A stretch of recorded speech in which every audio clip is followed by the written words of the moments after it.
കഞ്ചാവ്, നിരുപദ്രവകാരിയായ കഞ്ചാവ്. ഞാനതിനെതിരാണ്, ഞാൻ 100% എതിരാണ്. കുടിച്ച് മരിച്ചവരുണ്ട്, സിഗരറ്റ് വലിച്ചുകൊണ്ട് മരിച്ചവരുണ്ട്, കഞ്ചാവ് അടിച്ചുകൊണ്ട് മരിച്ചവർ ഒരാളെ നിൽക്കാനില്ല. ഒരു തെറ്റും ചെയ്യാതെ കുറ്റം എഴുതിക്കൊണ്ട് കിടക്കുന്ന ഒരു കഞ്ചാവ്. Chemical drugs is most dangerous harmful material. ഞാനും മമ്മൂട്ടിയും രതീഷും ഒക്കെ ഭയങ്കരമായിട്ടൊരു തിക്കായിട്ട് ഞങ്ങൾ ജീവിച്ചൊരു സമയമായിരുന്നു ഈ 3 പേര്. മനസ്സിലായ സിനിമ കൊണ്ട് വേർപെടേണ്ടി വന്ന അവരെ ഞാൻ സിനിമയുടെ വേദിയിലേക്ക് എനിക്ക് ഒരുമിച്ച് കൊണ്ടുപോയി വേദിയിലേക്ക് കയറ്റി അമ്മയെ കൊണ്ട് ഞാൻ തിരികെ കത്തിക്കുകയില്ല. അവസാനം ഞാൻ എൻ്റെ പൊന്ന് ആശിക്ക് ദയവ് ചെയ്ത് ആ പേര് മാറ്റണം. ഞാൻ ഇതുവരെ കേൾക്കാത്ത അതങ്ങനെ അതാണ് ഇതിനുവേണ്ടി നിങ്ങളെപ്പറ്റി പറയണം. പക്ഷെ ഞാൻ പറഞ്ഞ അത് നിങ്ങൾ പറയരുത് തന്നെ. ഞാൻ ആ പേരിൽ നിന്ന് രക്ഷപ്പെടാൻ ഒരുപാട് ശ്രമിച്ചിട്ട് അതിൻ്റെ കാരണമുണ്ട്. ഞാനിപ്പോൾ എല്ലാ സാധനങ്ങളും ഇപ്പോഴത്തേക്ക് തന്ന് ഞാൻ അടുത്തൊരു വീഡിയോക്കുള്ള ഒരു ചാൻസ് നഷ്ടപ്പെടുത്താൻ നോക്കുന്നില്ല.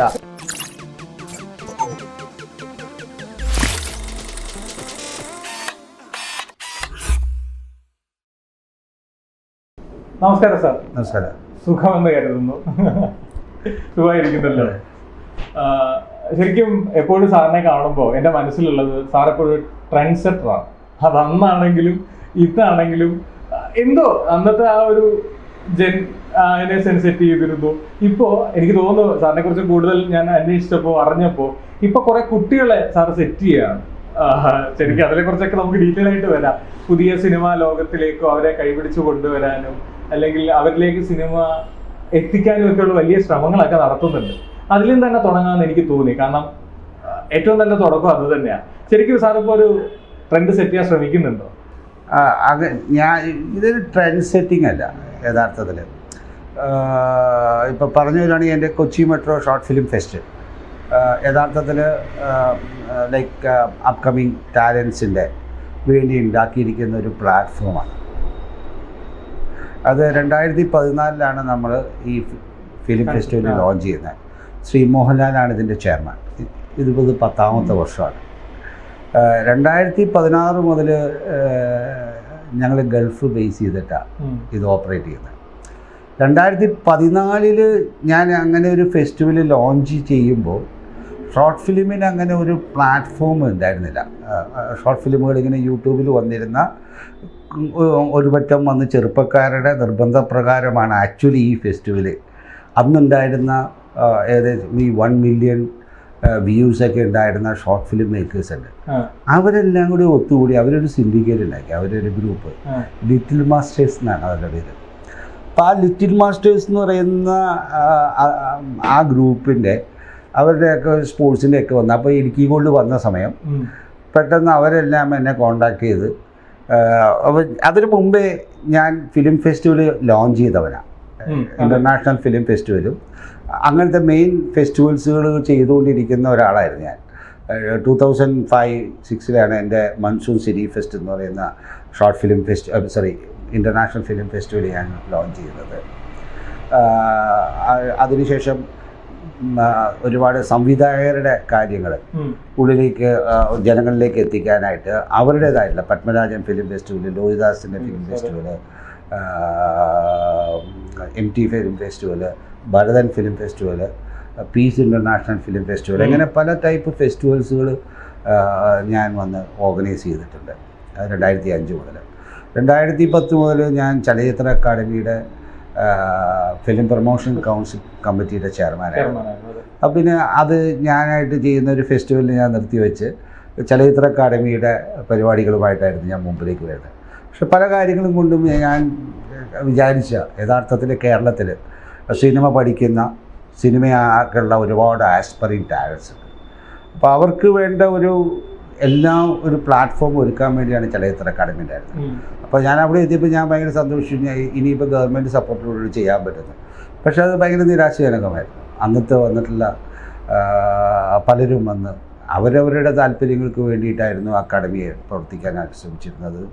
സത്യം തന്നെയാണ് യഥാർത്ഥത്തിൽ. അപ്പോൾ അതിൽ ഒരുപാട് പോരടിക്കേണ്ടി വന്നിട്ടുണ്ട്. അങ്ങനെ പറയണ്ട, ഞാനുമായിട്ട് സപ്പോർട്ടുള്ള ഒരുപാട് പേര് അന്ന് കമ്മിറ്റിയിലുണ്ടായിരുന്നു. എന്നും നമ്മൾ ഒറ്റയല്ല, അതാദ്യം മനസ്സിലാക്കുക. ഞാനൊരു ഒറ്റയാൾ പോരാട്ടമല്ല. ഒരു പക്ഷേ എന്നിലുണ്ടായിരിക്കുന്ന ഞാൻ പുറത്തിറങ്ങി പറയുന്ന ഒരു അഭിപ്രായം അത് എൻ്റേത് മാത്രമായിട്ടുള്ള ഒരു അഭിപ്രായമല്ല, അത് പലരുടെയും കൂടി ആയിട്ടുള്ള ഒരു അഭിപ്രായമായിട്ട് തന്നെയാണ് നിങ്ങൾ കാണേണ്ടത്. 100% ഞാൻ അങ്ങനെ തന്നെയാണ് വിശ്വസിക്കുന്നത്. കാരണം പല സാഹചര്യങ്ങളിലും നമ്മൾ വന്നിട്ട് പുറത്തു പറയാൻ പലതും മടിക്കാറുണ്ട്. അപ്പം അങ്ങനെ ഞാനന്ന് ഈ ഫിലിം മാർക്കറ്റ് എന്ന് പറയുന്ന ഒരു സമ്പതി കൊണ്ടുവരുന്നു അവിടെ. പക്ഷെ അതൊന്നും വന്നിട്ട് വർക്കൗട്ട് ആവില്ല. അങ്ങനൊരു സെറ്റപ്പോ അല്ല, അതിനൊരു ഫണ്ടും ഇല്ല. യഥാർത്ഥത്തിൽ മലയാള സിനിമ ഇന്ന് ഇന്ത്യയിൽ ഇപ്പോൾ ബഹുമാനിക്കപ്പെടുന്ന ഒരു സിനിമയായി വീണ്ടും മാറിയിരിക്കുകയാണ്. നമ്മുടെ ഈ ന്യൂജൻ സിനിമകളുടെ ഒരു വരവാണ് ശരിക്കും അടുത്തൊരു മാറ്റം ഉണ്ടായത്. ഈ മലയാള സിനിമയ്ക്ക് അങ്ങനെ ഒരു കാര്യം കൂടിയുണ്ട്. ഞങ്ങൾ 80കളിൽ നോക്കിക്കഴിഞ്ഞാൽ മലയാള സിനിമ നമുക്ക് 3 തരത്തിൽ തിരിക്കാം. ഒന്ന് pure art house cinema, then mainstream cinema, commercial cinema, അതിനിടയിലൂടെ ഒരു മിഡിൽ സിനിമ മൂവ്മെൻറ്റ് എന്ന് പറഞ്ഞൊരു മൂവ്മെൻറ്റ് ഉണ്ടായി. ബഡ്ജറ്റ് ഫ്രണ്ട്ലി അല്ല, യഥാർത്ഥത്തിൽ ജനകീയം എന്നാൽ ആസ്തറ്റിക്കലി പവർഫുൾ.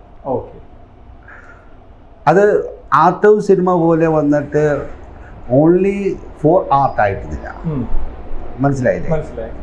എന്നാൽ ആർട്ടിസ്റ്റിക്കലാണ്, മനസ്സിലായി. ആസ്തറ്റിക്കലി വന്നിട്ടുള്ള വളരെ ബ്യൂട്ടിഫുൾ ആയിട്ടുള്ള സിനിമയായിരുന്നു.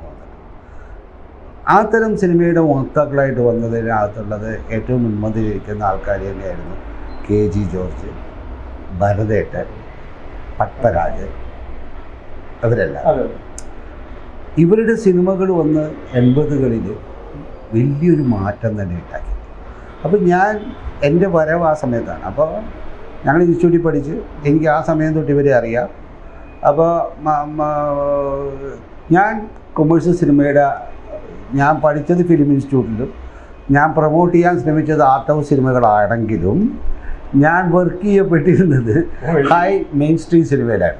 അതെന്ന് പറഞ്ഞാൽ അതിൻ്റെ പീക്ക് ഇങ്ങേറ്റത് AVM, ദേവർ ഫിലിംസ്, വാഹിനി എന്ന് പറയുന്ന ഇൻഡസ്ട്രി ബേസ് അല്ല. Film as an industry, film as an art, film as an ideology, ഇങ്ങനെ 3ആയിട്ട് നമ്മൾ സിനിമയെ തരംതിരിക്കുകയാണ്. അപ്പോൾ film as an industry is actually അത് അതിൻ്റെ ബോക്സ് ഓഫീസ് സക്സസിനെ ബേസ് ചെയ്തായിരിക്കുന്നത്. ഒരു ഇൻഡസ്ട്രി അതിനെ ബേസ് ചെയ്തത് അതിൻ്റെ വന്നിട്ടുള്ള ഫിനാൻഷ്യൽ ബെനിഫിറ്റ് എല്ലാം അതിൻ്റെ ഒരു ഘടകമായിട്ട് മാറുകയാണ്. അതിന് ബേസിക്കലി അതൊരു സെല്ലിങ്, മാർക്കറ്റിംഗ് ആണ് അതിൻ്റെ മെയിൻ ഉദ്ദേശം. അപ്പോൾ അതിനു വേണ്ടിയുള്ള ചേരുവകൾ ചേർത്ത സിനിമകളായിരിക്കും അതിനകത്ത് വന്നത്. അതൊരു കൊമേഴ്സ്യൽ പ്രോഡക്റ്റായിട്ട് തന്നെ വരും. അതാണ് ഇൻഡസ്ട്രിയുടെ ജോബ്. ഇൻഡസ്ട്രിയിലുണ്ടാകുമെന്ന് പറഞ്ഞാൽ ഒരുപാട് തൊഴിലാളികൾ അതിനകത്ത് പങ്കെടുക്കും, മനസ്സിലായോ? അതിങ്ങനെ വികസിക്കുന്നത് അതിൻ്റെ വന്നുള്ള ബോക്സ് ഓഫീസ് ഹിറ്റ് അനുസരിച്ചിട്ട് സിനിമകളുടെ വന്നിട്ടുള്ള ബഡ്ജറ്റ് കൂടും. സിനിമ അപ്പോൾ കൂടുതൽ ആൾക്കാർക്ക് ജോലി കിട്ടും അതിനകത്ത്. അത് ആ ബിസിനസ് ബേസിക്കലി വന്നിട്ട് അതിൻ്റെ വന്നിട്ടുള്ള ആ ബിസിനസ്സിൻ്റെ ഗ്രോത്ത് അനുസരിച്ചിട്ട് ഇൻഡസ്ട്രി വളരും. സോ അത് ബോക്സ് ഓഫീസിലാണ് അതിൻ്റെ ബേസിക്, അതിൻ്റെ ക്രൈറ്റീരിയ മെയിനായിട്ടിരിക്കുന്നത്. Film as an art is totally different. Film as an art എന്ന് പറയുന്നത് ഇൻഡസ്ട്രിയുടെ ഗ്രോത്തിനെ ബേസ് ചെയ്തിട്ടല്ല, അതിൻ്റെ ആർട്ടിസ്റ്റിക് ആൻഡ് ആസ്തറ്റിക്സ് അപ്രോച്ചിനെ ബേസ് ചെയ്തിട്ടാണ് ഈ ഫിലിം ആസ് ആൻ ആർട്ട് എന്ന് പറയുന്നത്. അത് ഫോർ ആർട്ടാണ്, മനസ്സിലായില്ലേ? അവിടെയാണ് ഈ ആർട്ട് ഹൗസ് സിനിമകൾ എന്ന് വരുന്നത്. അപ്പം ലോകത്ത് ഇത്തരം 2 സിനിമകൾ ഉണ്ടായത് കൊണ്ടാണ് കാൻ ഫെസ്റ്റിവലും ഉണ്ടായത്, ഓസ്കാറും ഉണ്ടായത്, മനസ്സിലായില്ലേ? 2 തരത്തിൽ. അപ്പോൾ ഫിലിം ഫെസ്റ്റിവൽ എന്തിനാണ് ഓർഗനൈസ് ചെയ്യാൻ തുടങ്ങിയത്? വ്യത്യസ്തമായ സിനിമകൾ കാണാനായിട്ടുള്ളൊരു വേദി ഒരുക്കാനാണ് ഫിലിം ഫെസ്റ്റിവൽ ഉണ്ടായത്. So there is an art house സിനിമകൾക്ക് ഒരു വേദി ഇതിനുണ്ടായിരുന്നു. ഈ മിഡിൽ സിനിമ എന്ന് പറയുന്ന ഒരു സംഭവത്തിനകത്തേക്ക് ഇത് ആർട്ട് ഹൗസിലേക്കും പോകാൻ പറ്റും, മെയിൻ സ്ട്രീമിലേക്കും വരാം. കാരണം ഇത് ബോക്സ് ഓഫീസ് കളക്ട് ചെയ്തു. തകരയൊക്കെ ഭയങ്കര ഹിറ്റായിരുന്നു. ആ തരത്തിൽ വന്നിട്ട് പത്മനാഭൻ സാറിൻ്റെ പടങ്ങളെല്ലാം ഭയങ്കര ഹിറ്റായിരുന്നു പപ്പൻ്റെ. അപ്പോൾ അത്തരം KG ജോർജിൻ്റെ വന്നിട്ടുള്ള യവനികയൊക്കെ വന്നിട്ട് സ്ക്രീൻ പ്ലേ പഠിക്കാനായിട്ട് ഏറ്റവും ഉപയോഗിക്കേണ്ട ഒരു പടം തന്നെയാണ് യഥാർത്ഥത്തിൽ. ജീനിയസ്. അപ്പോൾ അത്തരത്തിലുള്ള ഒരു സിനിമ കണ്ടേ. സിനിമ ആസ് ആൻ ഐഡിയോളജി എന്ന് പറയുമ്പോൾ അത് ഐഡിയോളജി പ്രൊപ്പഗാൻഡ ചെയ്യാൻ വേണ്ടിയിട്ടുള്ള സിനിമയാണ്. മനസ്സിലായോ? അതിന് ആസ്തറ്റിക്കലി ബ്യൂട്ടിഫുൾ ആയിരിക്കണം എന്നില്ല, കൊമേഴ്സ്യലി അത് സക്സസ്ഫുൾ ആവണമെന്നില്ല, but it will propagate the ideology. സാറിൻ്റെ ഒരു ഐഡിയോളജി എങ്ങനെയാണ്? ശരിക്കും സിനിമ ഒരു ബിസിനസ് ലെവലിൽ ചിന്തിക്കണോ, അതോ നമുക്ക് പറയാനുള്ള ഐഡിയോളജി ഇൻജെക്ട് ചെയ്യുന്ന രീതിയിലായിരിക്കണോ സാറിൻ്റെ ഒരു കാഴ്ചപ്പാട്? ഞാനൊരു പക്ഷം ചേരുന്നവനല്ല. ഞാൻ സിനിമ എന്ന മാധ്യമത്തെ സ്നേഹിക്കുന്നവരാണ്. ഞാൻ ആദ്യം സിനിമ കണ്ടു തുടങ്ങിയത് വന്നിട്ട് മെയിൻ സ്ട്രീം സിനിമയിലെയാണ്, സിനിമ ആസ് എൻ ഇൻഡസ്ട്രി. ഞാൻ ഇന്ത്യ സിനിമയുടെ ഫാനായിരുന്നു. അപ്പോൾ ഞാനത് കഴിഞ്ഞ് ഇൻസ്റ്റിറ്റ്യൂട്ടിലെത്തുമ്പോൾ എന്തുണ്ടായി, ഫിലിം ആസ് ആൻ ആർട്ട്. ഞാൻ ബർഗ്മാൻ്റെയും ഫെല്ലിയുടെയും കുറോസോവയുടെയും പടങ്ങൾ പഠിക്കാൻ ബാധ്യസ്ഥനാവുന്നു. ഞാനതിനെ ഇഷ്ടപ്പെടുന്നു. ഞാൻ അറിയാതെ തർക്കോവ്സ്കിയിൽ വന്നിട്ടുള്ള ഫാനായിട്ട് മാറുന്നു. അങ്ങനെ ഞാൻ വന്നിട്ടുള്ള ലൈക്ക് അന്റോണിയോണിയുടെ ഫിലിമുകൾ, അങ്ങനെ അപ്പോൾ ഈസ്റ്റേൺ യൂറോപ്യൻ ഫിലിംസുകൾ, ലൈക്ക് ലാറ്റിൻ അമേരിക്കൻ ഫിലിംസുകൾ, അത് പൊതുവെ ഇൻസ്റ്റിറ്റ്യൂട്ടുകൾ ബേസിക്കലി അങ്ങനെ വന്നിട്ടുള്ള ഒരു രീതിയിലായിരിക്കും ഇൻസ്റ്റിറ്റ്യൂട്ടുകൾ പ്രവർത്തിക്കുക വന്നിട്ടുള്ളത്. അപ്പോൾ അത് എന്നിൽ മാറ്റം ഉണ്ടാക്കിയിട്ടുണ്ട്. അപ്പോൾ ഞാൻ അതിലേക്ക് ഞാൻ പുതിയ കാര്യങ്ങളെ പഠിച്ചെടുക്കുകയും നമ്മളെപ്പോഴും വന്നിട്ട് അതിനനുസരിച്ചിട്ട് മാറിക്കൊണ്ടേയിരിക്കും. ഞാൻ എന്ത് എനിക്ക് ചുറ്റും നടക്കുന്നോ എൻ്റെ ലോകത്തിനോട് അനുസരിച്ചിട്ട് ജീവിക്കാനായിട്ടാണ് ഞാൻ നോക്കുന്നത്. അഡാപ്റ്റ് ചെയ്യും. ഞാൻ അതിനോട് അഡാപ്റ്റ് ചെയ്യുകയും അതായിരിക്കും എൻ്റെ ഡ്രീം. അപ്പം ഞാൻ അതിലൂടെ സഞ്ചരിക്കും. കാരണം അതാണല്ലോ നമ്മുടെ മുമ്പിലേക്ക് നയിക്കുന്നത്, അതാണല്ലോ. അപ്പോൾ നമ്മളെപ്പോഴും ഒരു അത്ഭുതത്തോടെ കാണുന്ന ഒരു കുട്ടിയെ പോലെയാണ് ഞാൻ എപ്പോഴും ബേസിക്കലി ഞാൻ മാനസികമായിട്ട് ഞാൻ എപ്പോഴും ആലോചിക്കാറ്, ഞാൻ എപ്പോഴും ഓരോന്നും അത്ഭുതത്തോടെ കാണുകയും അതിലേക്ക് ആകർഷിക്കപ്പെടുകയും ഞാൻ അതിനകത്തേക്ക് ഇങ്ങനെ തൊടാനായിട്ടും അതിലേക്ക് എത്താനായിട്ട് ഇങ്ങനെ ഓടി ആയിരിക്കും ഞാൻ എന്നെ സംബന്ധത്തോടെ ലൈക്ക് സോ ന്യൂ ട്രെൻഡ്സിലേക്ക് പോകുന്നതെന്ന് പറയുന്നതായിരിക്കും, അല്ലാതെ ട്രെൻഡ്സായിട്ടല്ല അത്. അപ്പോൾ ഇങ്ങനെയാണ് യഥാർത്ഥത്തിൽ വന്നിട്ടുള്ളത്. അപ്പോൾ എൻ്റെ അടുത്ത് വന്നിട്ട് നീ ഏതിൻ്റെ ആണെങ്കിൽ ഞാൻ ഏതിൻ്റെ ഭാഗമായിട്ടാണ് നിൽക്കുക എന്നുള്ളതല്ല, ഞാൻ ഐഡിയോളജി സിനിമയുടെ ഭാഗമായിട്ട് നിന്നിട്ടുണ്ട്. ഞാൻ ഖത്താറിനെ വെച്ച് ഞാൻ സിനിമ എടുത്തിട്ടുണ്ട്. പീപ്പിൾസ് ഫോർ ഓർഗനൈസേഷനും LTTയും വെച്ചിട്ടാണ് പടം ബാനായി.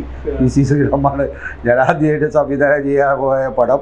ഒരു ഐഡിയോളജിക്കലി അന്ന് അതേ same time it is an experimental film. ആർട്ടിനെയും മിക്സ് ചെയ്തിട്ട് അത് സമയത്ത് LTTയൊക്കെ നമ്മൾ യൂസ് ചെയ്തിരുന്നു. അപ്പോൾ LTT ബാൻഡായി അസാസിനേഷന് ശേഷം. ബേസിക്കലി അതിൻ്റെ ക്ലൈമാക്സ് തന്നെ എന്നെ എൻ മണ്ണിൽ പുതൈത്തായി പകയവനെ എൻ മണ്ണെ നീ എങ്കെ പുതൈപ്പ, എന്നെ നീ എൻ്റെ മണ്ണിൽ കുഴിച്ചിടും, പക്ഷെ എൻ്റെ മണ്ണ് ഇവിടെ കുഴിച്ചിടുമെന്ന് പറയുന്ന സിലോൺ തംലിയൻസിൻ്റെ ഒരു വാചകത്തിലായിരുന്നു കൂടുതൽ. അവരെക്കുറിച്ചായിരുന്നു അതിനകത്തേക്ക് കൂടുതലും. ഞാൻ അഫ്കോഴ്സ് ഞാൻ അവിടെ ഒരുപാട് പേരുമായിട്ട് എനിക്ക് പരിചയമുണ്ടായിരുന്നു, തമിഴ് ഈഴ മക്കളുമായിട്ട് വന്നിട്ട്. I M for them actually. എനിക്കത് അറിയാം, കാരണം ഒരു 100-300 വർഷങ്ങളായിട്ട് അവർ വന്ന് അനുഭവിക്കുന്ന യാതനകളെക്കുറിച്ച് എനിക്ക് വന്നിട്ടില്ല. ഞാൻ പഠിക്കുമ്പോൾ എൻ്റെ കൂടെ ഉണ്ടായിരുന്ന എൻ്റെ ഒരു ഫ്രണ്ട് തന്നെ വന്നിട്ടുള്ള, even though he's from Ceylon തമിഴിയനായിട്ടുള്ളൊരു മലേഷ്യക്കാരനായിട്ടുള്ള ഒരു തരുണ്ടായിരുന്നു, മലേഷ്യ ബേസ് ചെയ്തിട്ടുള്ള എറോൾ ഫ്രം സിലോൺ തമിഴിയൻസ്. അപ്പോൾ ബേസിക്കലി സിലോൺ തമിഴിയൻസിൻ്റെ പ്രശ്നങ്ങൾ ഞാൻ പലതിനെയും മനസ്സിലാക്കിയിട്ടുണ്ട്. എന്ന് പറഞ്ഞാൽ നിങ്ങളൊന്ന് ആലോചിച്ച് നോക്കിയാൽ, മരിച്ചു കിടക്കുന്ന മകൻ്റെ മുമ്പിൽ കരയാൻ പറ്റാതെ നിൽക്കുന്ന ഒരമ്മ ജീവിച്ചിരിക്കുന്ന മകനെ രക്ഷപ്പെടുത്താൻ. രണ്ട് മക്കളാണ്. ജീവിച്ചിരിക്കുന്ന മകൻ്റെ മുമ്പ് മകന് അവനല്ലയോ മരിച്ചു പോകും, ഇതെൻ്റെ മകനാണെന്നറിയില്ല അവനും എനിക്കറിയുമ്പോൾ. അപ്പോൾ ജീവിച്ചിരിക്കുന്ന മകനെ രക്ഷപ്പെടുത്താൻ മരിച്ച മകന് വേണ്ടി കരയാൻ പറ്റാത്ത ഒരു അമ്മയുടെ ഒരു അവസ്ഥ നിങ്ങളൊന്ന് ആലോചിച്ച് നോക്കുക. അതെ, നമ്മളൊക്കെ എത്ര ഭാഗ്യവാന്മാരെന്നറിയാം യഥാർത്ഥത്തിൽ. അപ്പോൾ അതുകൊണ്ടാണ് അവർക്ക് മരണം ഒരു പ്രശ്നമല്ലാതായത്.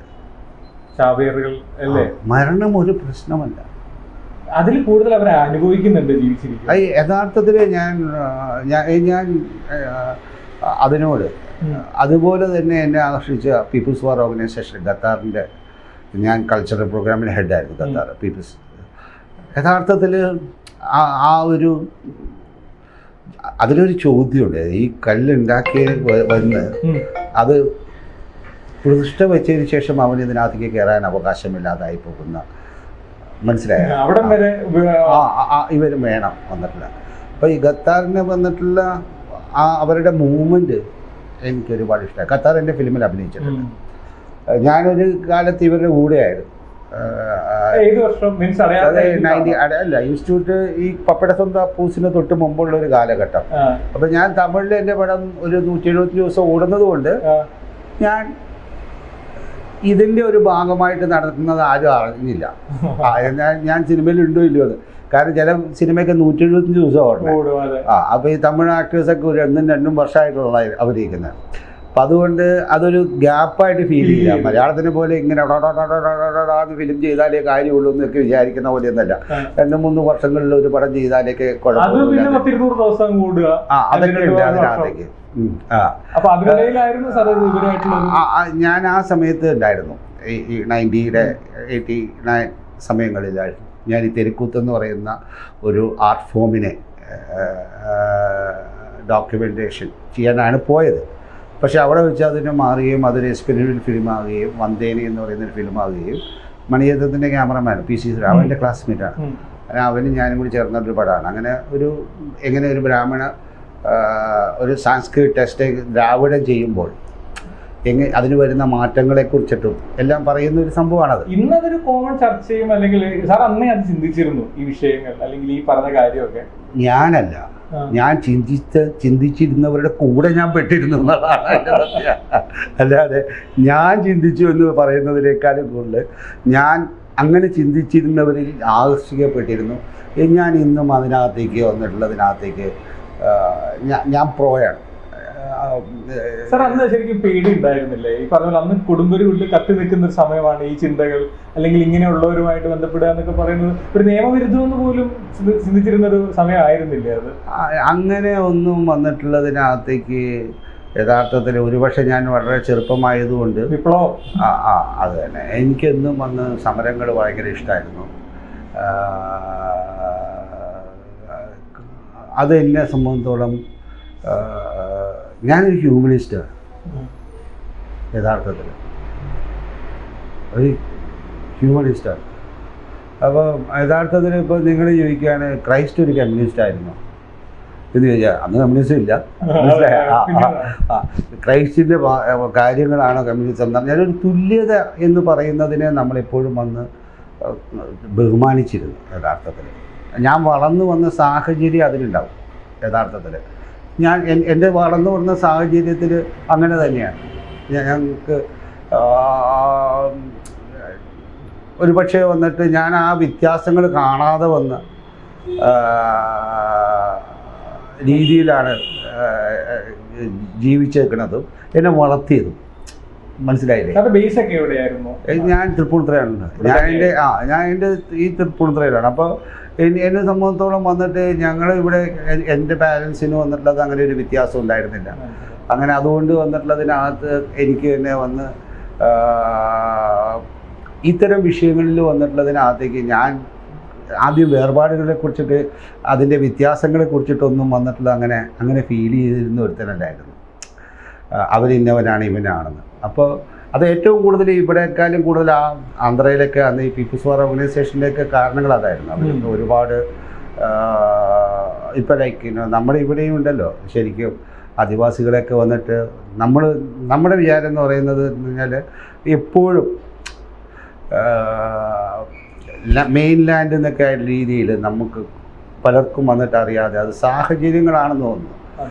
ഈ ആ ഒരു വേർപാടുകൾ ഉണ്ടാക്കുക, ആ വേർപാടുകൾ മറ്റുള്ളവർക്ക് ഉണ്ടാക്കുന്ന വേദനകൾ എന്താണെന്ന് മനസ്സിലാക്കുന്നില്ല. അപ്പുറത്ത് നിന്ന് നമുക്ക് ചിന്തിക്കാൻ പറ്റുന്ന ഒരു അവസ്ഥയുണ്ടെങ്കിൽ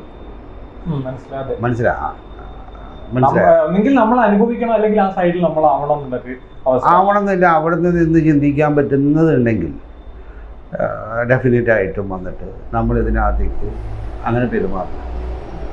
സാർ നേരത്തെ പറഞ്ഞ ക്ലാസിക് സിനിമകൾ എന്ന് പറഞ്ഞില്ലേ, സാറിന്റെ ഒരു കാഴ്ചപ്പാടിൽ എന്താണ് ഈ ക്ലാസിക് സിനിമകൾ എന്ന്? ക്ലാസിക് സിനിമകളൊന്നല്ല ഞാൻ. ക്ലാസിക് സിനിമകൾ ബേസിക്കലി ഉദ്ദേശിക്കുന്നത് ഇപ്പം ക്ലാസിക് എന്ന് പറയുന്ന വാക്കുകൾ പല രീതിയിലേക്കാണ് ഉപയോഗപ്പെടുന്നത്. ഹോളിവുഡ് ക്ലാസിക് എന്ന് ഉദ്ദേശിക്കുന്നതിനെ ചില സ്ഥലങ്ങളിൽ ഉപയോഗിക്കുന്നത് വന്നിട്ട് ലൈക്ക് 40 to 60 വരുന്ന സ്റ്റുഡിയോ ബേസ്ഡ് ഫിലിമുകളെ അവരങ്ങനെ ഒരു സാധനത്തിലൂടെ വിളിച്ചിരുന്നു. നമ്മളതിനെ വന്ന് തരംതിരിക്കുന്നത് വന്നിട്ടുള്ളത് അങ്ങനെയല്ല. ആർട്ട് ഹൗസ് സിനിമകളെന്ന് പൊതുവെ ജോണർ വൈസ് അല്ലെങ്കിൽ അതിനെ തിരിക്കാനായിട്ട് പറയുമായിരുന്നു. മെയിൻ സ്ട്രീം സിനിമ, മനസ്സിലായോ? മെയിൻ സ്ട്രീം സിനിമ എന്ന് പറയുന്നത്, ആർട്ട് ഹൗസ് സിനിമകൾ എന്ന് പറയുന്നത് ഒരു ഫെസ്റ്റിവൽ സർക്യൂട്ടിലേക്കാണ് പോവുക.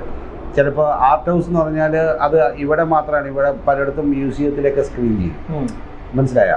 അത് സിനിമ എന്ന മാധ്യമത്തിൻ്റെ ഉണ്ടാക്കുന്ന എക്സ്പെരിമെൻ്റാണ്. അതിന് എക്സ്പെരിമെൻ്റൽ ഫിലിംസ് എന്നാണ് പറയുന്നത്. ആക്ച്വലി എന്ന് പറഞ്ഞാൽ ഫിലിം അത് തുടക്കകാലത്ത് തന്നെ തുടങ്ങി.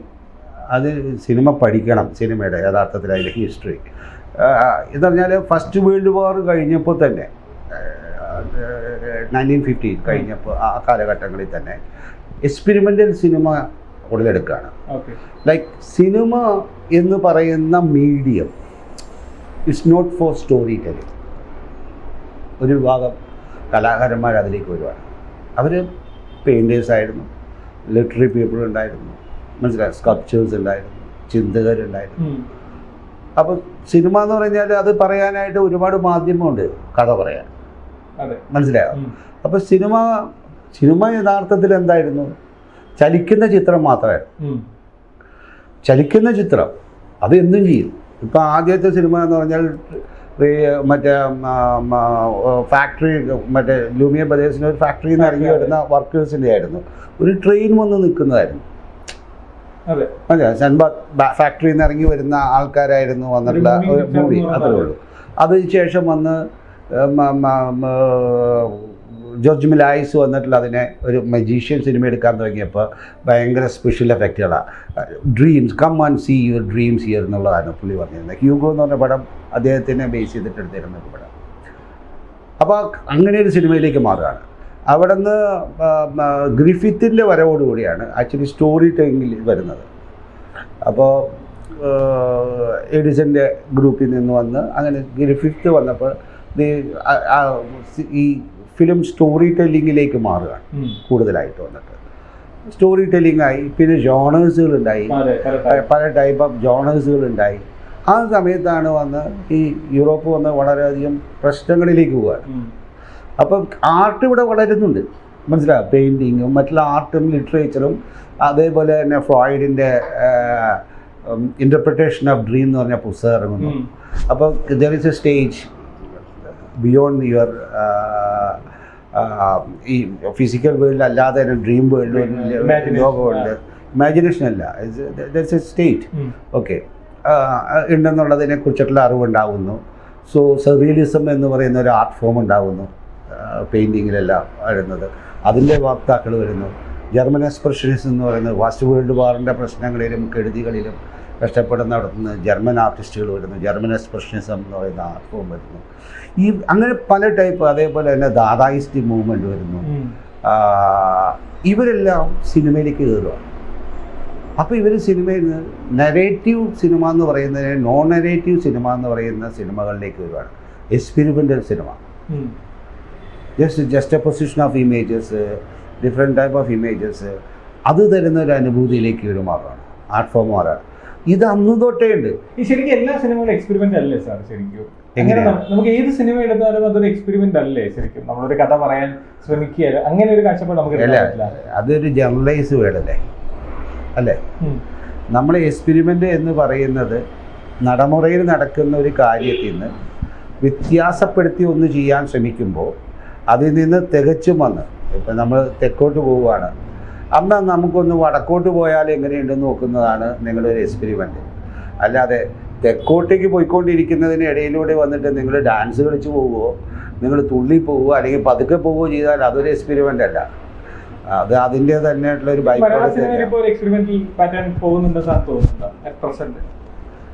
എക്സ്പെരിമെൻ്റ് എന്ന് പറയുന്നതിന് നിങ്ങൾ അങ്ങനെ ജനറലൈസ് ചെയ്താൽ നമുക്കൊരു വേടല്ലേ.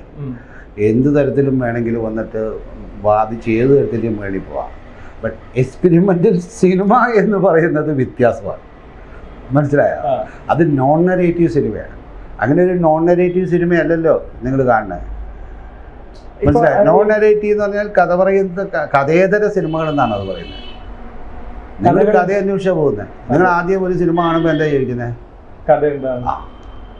പിന്നെന്താ? അപ്പൊ കഥയില്ലാത്ത സിനിമയിൽ അപ്പൊ ഞാൻ പറയണം വന്നിട്ട് കഥയില്ല ഇതിനകത്ത് എന്ന് പറഞ്ഞാലോ, അപ്പം നിങ്ങളെ ഹോൾഡ് ചെയ്യില്ല, ഹുക്ക് ചെയ്യില്ല.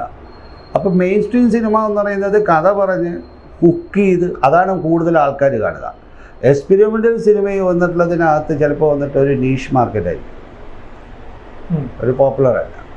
ഇപ്പൊ സിനിമയിൽ പറയുന്നുണ്ട്, ഇപ്പൊ ഒരു പ്രൊമോഷൻ ആളുകൾ ഉപയോഗിക്കുന്ന ഒരു വാക്കായിട്ട് ഒരു എക്സ്പെരിമെന്റൽ സിനിമയാണ് എന്ന് പറഞ്ഞിട്ട് ആളുകൾ ഇപ്പൊ പറയുന്നുണ്ട്, മലയാളത്തിലെ പല സംവിധായകരും. അപ്പൊ അതാണ് ചോദിച്ചത്, അപ്പൊ അതിനെയൊക്കെ നമുക്ക് അങ്ങനെ കാണാൻ പറ്റുമോ എന്നുള്ളത്. അല്ല, അത് പറ്റില്ല എന്നില്ല. കാരണം പുള്ളി വിചാരിക്കുന്നത് പുള്ളി ഒരു എക്സ്പെരിമെൻ്റ് ചെയ്യുകയാണ്. യഥാർത്ഥത്തിൽ ചില കാര്യങ്ങളിൽ പുള്ളി എന്തെങ്കിലുമൊക്കെ ഒരു പുതിയതായിട്ട് കൊണ്ടുവരാൻ ശ്രമിക്കുന്നതിനെയാണ് എക്സ്പെരിമെൻ്റ് നോക്കുന്നത്. എക്സ്പെരിമെൻ്റ് ഒന്നും ആവാമല്ലോ, മനസ്സിലായോ? ബട്ട് ഇതിനെ കാറ്റഗറൈസ് ചെയ്യുന്നത് നോൺ നെറേറ്റീവ് സിനിമയുടെ കാറ്റഗറീസിൽ വരുന്നുണ്ടോ ഇല്ലയോ എന്നുള്ളതാണ് വേറൊരു കാര്യം. അല്ലാതെ അതിന് എക്സ്പെരിമെൻ്റ് സിനിമ എന്ന് നമ്മൾ അതിനെ പറയാൻ പറ്റില്ല. അത് അവൻ്റെ പ്രവൃത്തിയിൽ അവൻ വിചാരിക്കുന്ന അവൻ ചെയ്യുന്ന കാര്യത്തിലേക്ക് മാത്രമായിട്ട് നോക്കാം. ബട്ട് അതിനെ നോൺ നെറേറ്റീവ് സിനിമ എന്ന് മാത്രമേ നമുക്ക് പിരിക്കാൻ പറ്റുള്ളൂ. അതുകൊണ്ട് എക്സ്പെരിമെൻ്റ് സിനിമ എന്ന് പറയുന്നത് ആ കാലത്ത് അതിനെ വന്നിട്ട് ഒരു എക്സ്പെരിമെൻ്റ് സിനിമ എന്നാക്കി മാറ്റിയിരുന്നു. അങ്ങനെ ഒരു ജേണൽ വിളിച്ച് ഇപ്പോൾ ഒരു വന്നു പോയി എന്നുള്ളതാണ്. എനിക്ക് വന്നിട്ടുള്ളതിനകത്ത് എന്തിനെ എനിക്ക് എക്സ്പെരിമെൻ്റ് ചെയ്യുക, ഞാൻ കുക്ക് ചെയ്യുന്നതിനകത്തേക്ക് വന്നിട്ടുള്ളതിനകത്തേക്ക് വ്യത്യസ്തമായിട്ട് പല എക്സ്പെരിമെൻ്റ് നടത്തുവാണ്. അതേ സെയിം ചേരുവയിൽ ഒരു ചെറിയ ചേരുവ മാറ്റി അവർ ചെയ്യുന്നതിന് പറയാം ഞാനിതൊരു എക്സ്പെരിമെൻ്റ് ആണ് എന്ന് പറഞ്ഞാൽ how can you deny it? It's not possible. ഈ എക്സ്പീരിയൻസിന്റെ കാര്യം പറഞ്ഞിട്ടുണ്ട്, സാറിന് കിട്ടിയ കഥാപാത്രങ്ങളാണെങ്കിലും അല്ലെങ്കിൽ തുടക്കം മുതലാണെങ്കിലും എന്തെങ്കിലും ഒരു പുതുമ കൊണ്ടുവരാൻ സാർ ശ്രമിച്ചിരുന്നു? ഈവൻ ഒരു ലുക്കിൽ പോലും അല്ലെങ്കിൽ ആ ഒരു പ്രസന്റ് ചെയ്യാനുള്ള രീതി പോലും അത് ഒരു പർപ്പസ്ഫുള്ളി ഒരു ശ്രമമായിരുന്നു ശരിക്കും കഥാപാത്രങ്ങളിൽ. ഞാൻ എടുത്തു പറയാൻ കാര്യം, സാറെന്ന് പറയുമ്പോൾ എൻ്റെ മനസ്സിൽ കണ്ടത് വരുമ്പോൾ ആ തലയെക്കെട്ടുണ്ട്. തലയെക്കെട്ട് എന്ന് പറയുന്ന ഒരു സാധനം ഉണ്ടായിരുന്നു, അന്നത്തെ ഒരു ട്രെൻഡ് ആയിരുന്നു അത് അതിലെവിടെ എങ്ങനെയാണ് സംഭവിച്ചത്? അതല്ല, തലയെക്കെട്ട് അതൊക്കെ ബേസിക്കലി എനിക്ക് തോന്നണത് ജിമ്മി ആൻഡ്രിക്സിൻ്റെ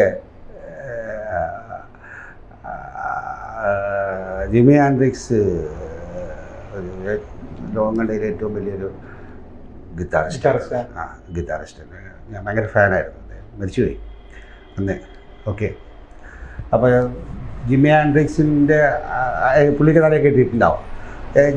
ഞാൻ ഭയങ്കര റോക്ക് ഫാനായിരുന്നു ആക്ച്വലി. ഞാൻ പഠിച്ചുകൊണ്ടിരിക്കുമ്പോൾ തന്നെ like pink fluid, Jimmy Antrix, like deep purple, who, അങ്ങനെ ബീറ്റിൽസ്, അങ്ങനെ ഇവരുടെ മ്യൂസിക്കുകൾ കേട്ട് ഞാൻ സ്കൂൾ കാലങ്ങളിൽ വന്നിട്ട് അങ്ങനെ വെറിഞ്ഞ് നിൽക്കുകയും അതായത് എന്നെ വന്നിട്ടുള്ള അത്തരം ഡാൻസുകളും മൂവ്മെൻറ്റും കാര്യങ്ങളൊക്കെ ഉണ്ടാകുന്നത്. ഇതൊക്കെ എൻ്റെ വേഷവിധാനങ്ങളിലും ഞാൻ നിൽക്കുന്ന എൻ്റെ മുടി വയ്ക്കുന്നതിനകത്തേക്കും സന്താന ഒക്കെ ഉണ്ടാവും, മനസ്സിലായില്ലേ? അപ്പോൾ ഇത്തരം കാര്യങ്ങളിലൂടെ ജീവിച്ചിരുന്ന ഒരുത്തനായിരുന്നു ഞാൻ യഥാർത്ഥത്തിൽ. അങ്ങനെ ഞങ്ങൾ കുറച്ച് പേര് കൊച്ചിയിലായിരുന്നു. പിന്നീട് ഞാൻ പഠിച്ചത് പൂനെയിലായതുകൊണ്ട് എനിക്കിതിനൊക്കെ ഒരുപാട് ചാൻസ് എക്സ്പോഷർ കിട്ടി. എനിക്ക്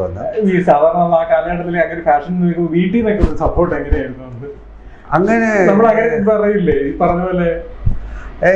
ഞാനങ്ങനെ എന്നെ ഒന്നും കാര്യത്തിനകത്തേക്ക് ആരും അങ്ങനെ ഒന്നും സ്ട്രിക്റ്റായിട്ട് ഇങ്ങനെയൊക്കെ ഒന്നും വന്ന് എൻ്റെ ഫാദർ എന്നെ വന്നിട്ട് ചെയ്യിപ്പിച്ചിട്ടില്ല യഥാർത്ഥത്തിൽ വന്നിട്ടുള്ളത്. അങ്ങനെയൊന്നും ഒരു പ്രശ്നം എനിക്കുണ്ടായിട്ടില്ല. അങ്ങനെ ഞാൻ എൻ്റെ മക്കളെയും ഞാൻ അങ്ങനെ വന്നിട്ടുള്ള കൺട്രോളിലല്ല വളർത്തിയേക്കണം വന്നിട്ടുള്ളത്.